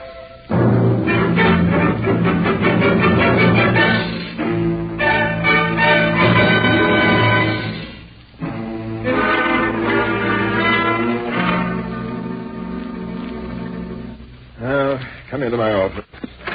Thanks, Captain. You better sit down, Annie. You still look a little unsteady. I am. What that poor guy must have gone through before they strung him up. A sweet pair of killers did that job. And I still haven't a single lead to him. Logan, you sent Davis down here to look at pictures. Davis didn't find the kidnapper's pictures or one of the Duke either. Of course, your guys are trying to find the cab driver who dropped the Duke at his hotel tonight. Sure, they've been checking the hack stand since Davis told his story, but that'll probably take some time. Well, that driver can tell you where the Duke got into his cab, which may help you find out where he got his sudden wealth tonight. That money must have been the motive for the murder. Come in. We found that cab driver, Captain. The one who drove that Duke guy to Skid Row tonight. Oh, that's fast work, boys. Bring him in. Yes, sir. In here, fella. Okay. My name's Pincus, Captain. Milton Pincus. Hack license 100-208. Sit down, Pincus. Thanks. Your cops have told me what you want to know, so I won't waste your time or mine. The skinny guy with the cane and the one-window eyeglass I took to that joint on Skid Row, I picked him up on a call. A telephone call? That's right, a phone call which tells me to come to 300 Summit Road, which is Mr. Matthew Brinsley's residence. Huh? What? Matthew Brinsley's? Yes, sir. So I go there, rings the doorbell, the butler says to wait a minute, and then the skinny guy with the eyeglass comes out and gets into my hack. He came out of the Brinsley mansion? Yeah, but he didn't look to me as if he had two dimes to rub together. And when he told me the place where he wanted to go... The Davis Hotel? That's the joint. Well, when we get there, to my surprise, he hands me $5 and says, keep the change. Oh. What time did you drop him off at the hotel? Around midnight. That fits Davis's story. Did your passenger have you make any stops between the Brinsley house and the hotel? No, sir. Well, did he talk to you during the ride? Tell you anything about himself? I didn't hear a word from the guy after he told me where to go until he got out. And when your fare got out at the Davis Hotel, did you see anyone on the street who might have been watching him, waiting for him to show up? Yeah, I noticed two guys standing in the doorway across the street. Yeah? Yeah, but I didn't pay them no attention. The only thing on my mind was to get out of that lousy neighborhood where there was no business for cabs. You drove away immediately, huh? Yep.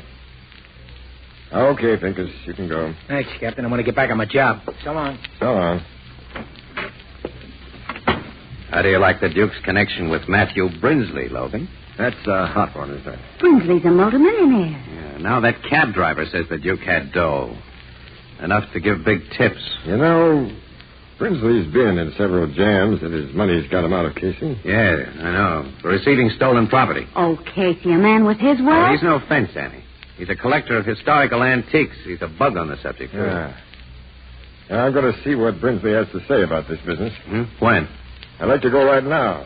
I probably couldn't get into his place at this unholy hour. Let's grab a few hours sleep. Get out there first thing in the morning. Well, okay, Logan. I'll be with you.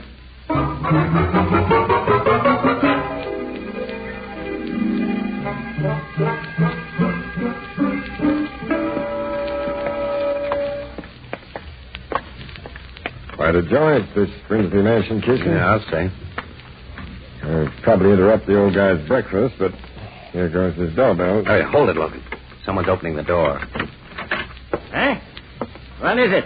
Good morning. We'd like to see Mr. Brinsley. I'm Brinsley, but I can't talk to anybody now. I'm on my way to the bank. I'm a policeman, Mr. Brinsley. Huh? Here's my shield and identification. I'm Captain Logan of the Homicide Bureau. Homicide? Very well. Come inside. Thanks. Howard? Yes, sir? Tell the chauffeur to wait. I'll be slightly delayed. Yes, Mr. Brinsley. Sit down, Captain, and... My name is Casey. What are you gentlemen here for? I haven't committed any homicide. Mr. Brinsley, you had a visitor last night. A tall, thin, shabbily dressed man who wore a monocle. What about him? I want you to tell me all you know about him. Why? He was murdered after he left your house.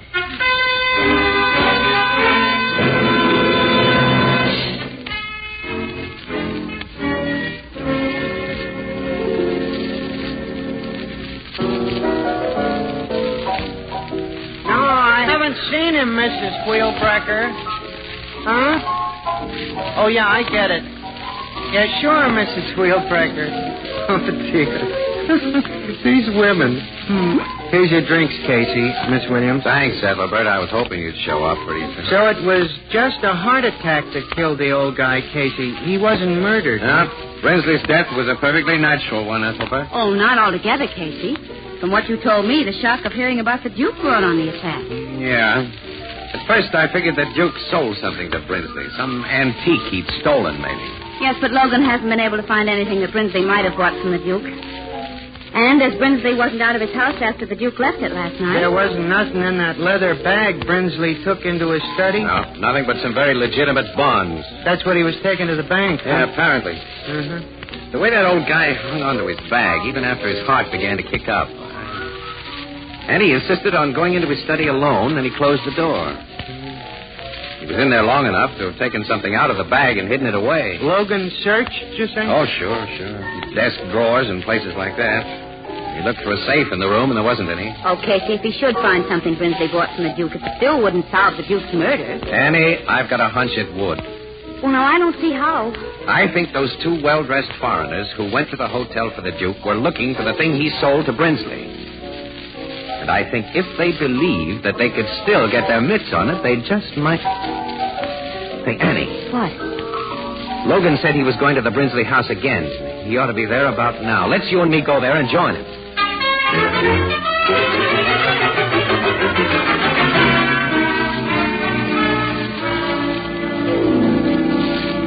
I got the same idea you got, Casey, so my men are giving that study in there a real going over right now. That's swell, Logan. Well, what do you know about that?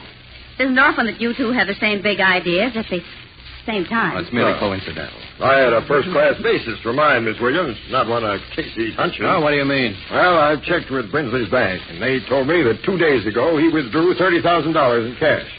Now, they record serial numbers when dough is passed out in chunks like that.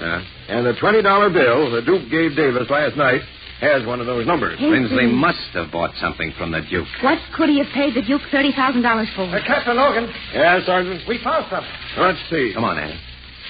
There, Captain. That big leather chair. What? Wait till I show you. I'm used to trick hiding places, but this is one of the neatest I've run into. Look, when you press these 3 ornamental nails at the same time... The seat rises. There's a big cavity underneath. What's that thing in it? It looks to me like one of those gimmicks the King of Spades wears on his head. Casey, it's a crown. It's a gold crown. Yeah. It's not much of a crown. It's gold, but there are no jewels on it. I was just saying to myself, Captain, why hide that thing? It ain't worth more than $100. It's probably worth $100,000, Sarge. Huh? It's old and antique. Can't you see that? That crown would have fitted nicely in Brinsley's little bag, Logan. He may have thought you knew the Duke had sold it to him, that you'd search for it. So he took it out of the bag and put it in that trick chair before his heart gave out. I know all that, Casey, but now, how will that thing lead us to the killers? Well, Logan, the good old power of the press can lead them to us. What do you mean? Now, look. The only metal in this chair are the nails and coil springs. And when that crown gets back under the seat, it'll show up nicely in an X-ray picture. X-ray picture? Yeah. That the Morning Express will be carrying in all its editions tomorrow. With a nice story that you'll write now. Well, okay, but what'll I write? An invitation to the death house.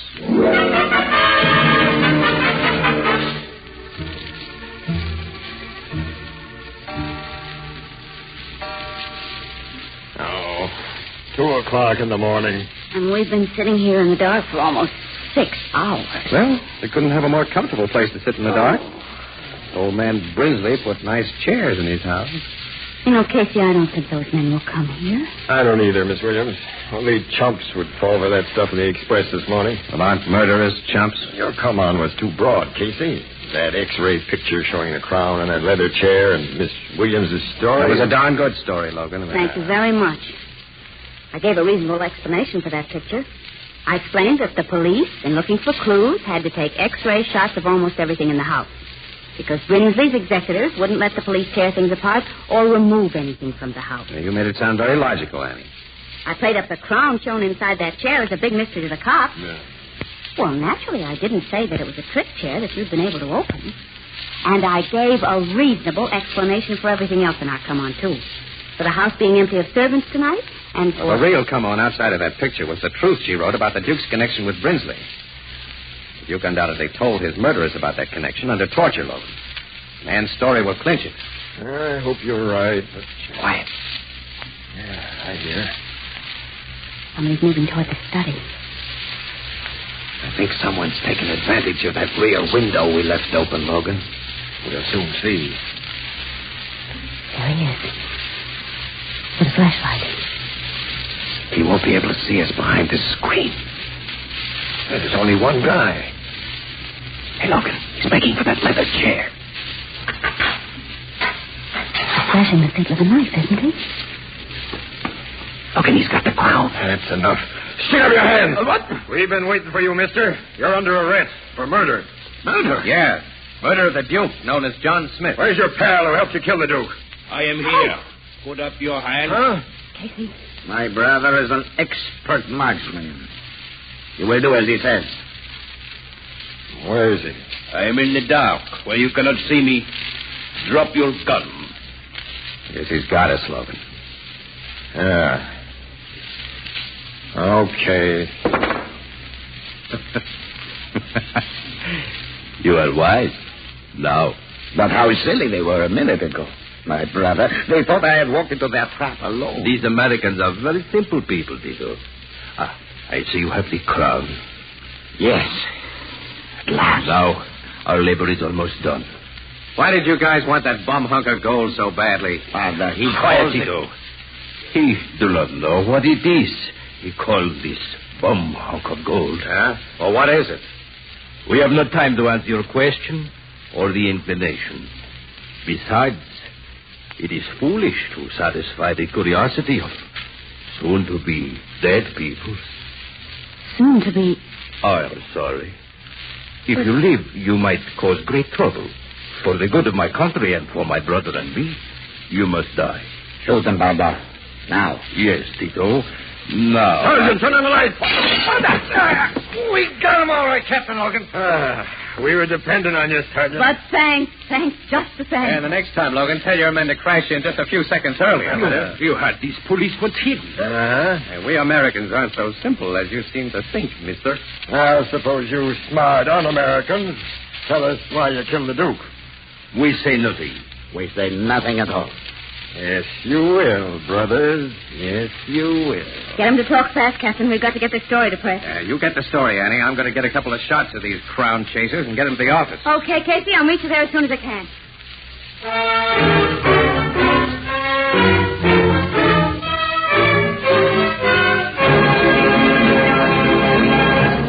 The traditional harvest moon is more than a month away, but already throughout America, most of the golden harvest of fruits and vegetables has been garnered, packed away for your use in the months to come.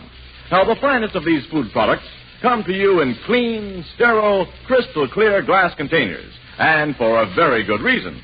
The glass container lets you see exactly what you buy before you buy it, and the glass container protects the natural flesh flavor of its contents. A very large number of these finer products of field and orchard, of range and sea, come to you in crystal clear Anchor glass containers sealed with tamper-proof Anchor caps. Products of Anchor Hawking. A great name in glass.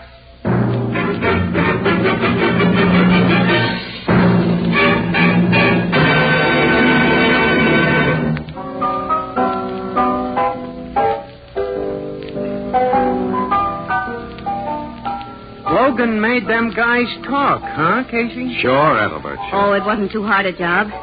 After Davis positively identified them as the men who came to his hotel for the Duke. Tell me what they said. Well, to begin with, pal, they told us the Duke wasn't really a Duke. Oh, I knew that all along. He was only a count. Huh?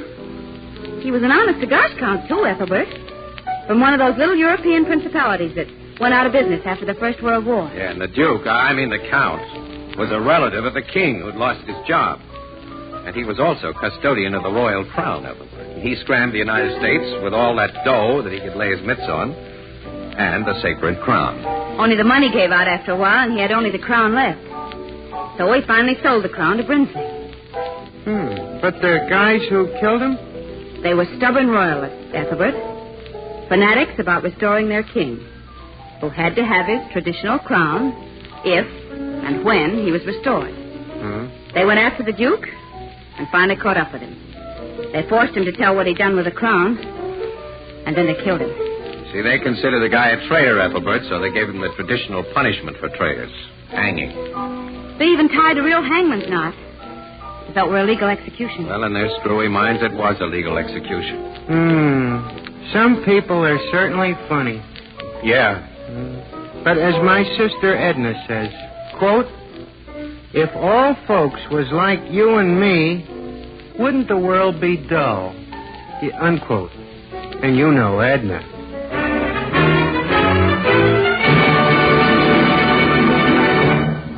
Crime Photographer is directed by John Dietz and stars Stotts Cotsworth as Casey. It is written by Alonzo Dean Cole and is based on the fictional character of Casey created by George Harmon Cox. If you're inconvenienced by returning beer and ale bottles, here's good news. Anchor Hocking has pioneered a new kind of bottle, so inexpensive that it requires no deposit. It will shortly be released for civilian use. Watch for it. The more convenient Anchor Glass one-way, no-deposit bottle. A product of Anchor Hocking.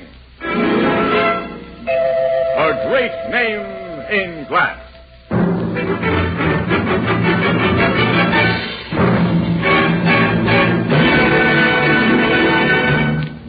Our cast features Miss Leslie Woods as Anne and John Gibson as Ethelbert, with Herman Chittison at the Blue Note piano. The original music is by Archie Blyer. Crime Photographer is brought to you each Thursday at this time by the Anchor Hocking Glass Corporation of Lancaster, Ohio, and its more than 10,000 employees. Anchor Hocking. A great name in glass.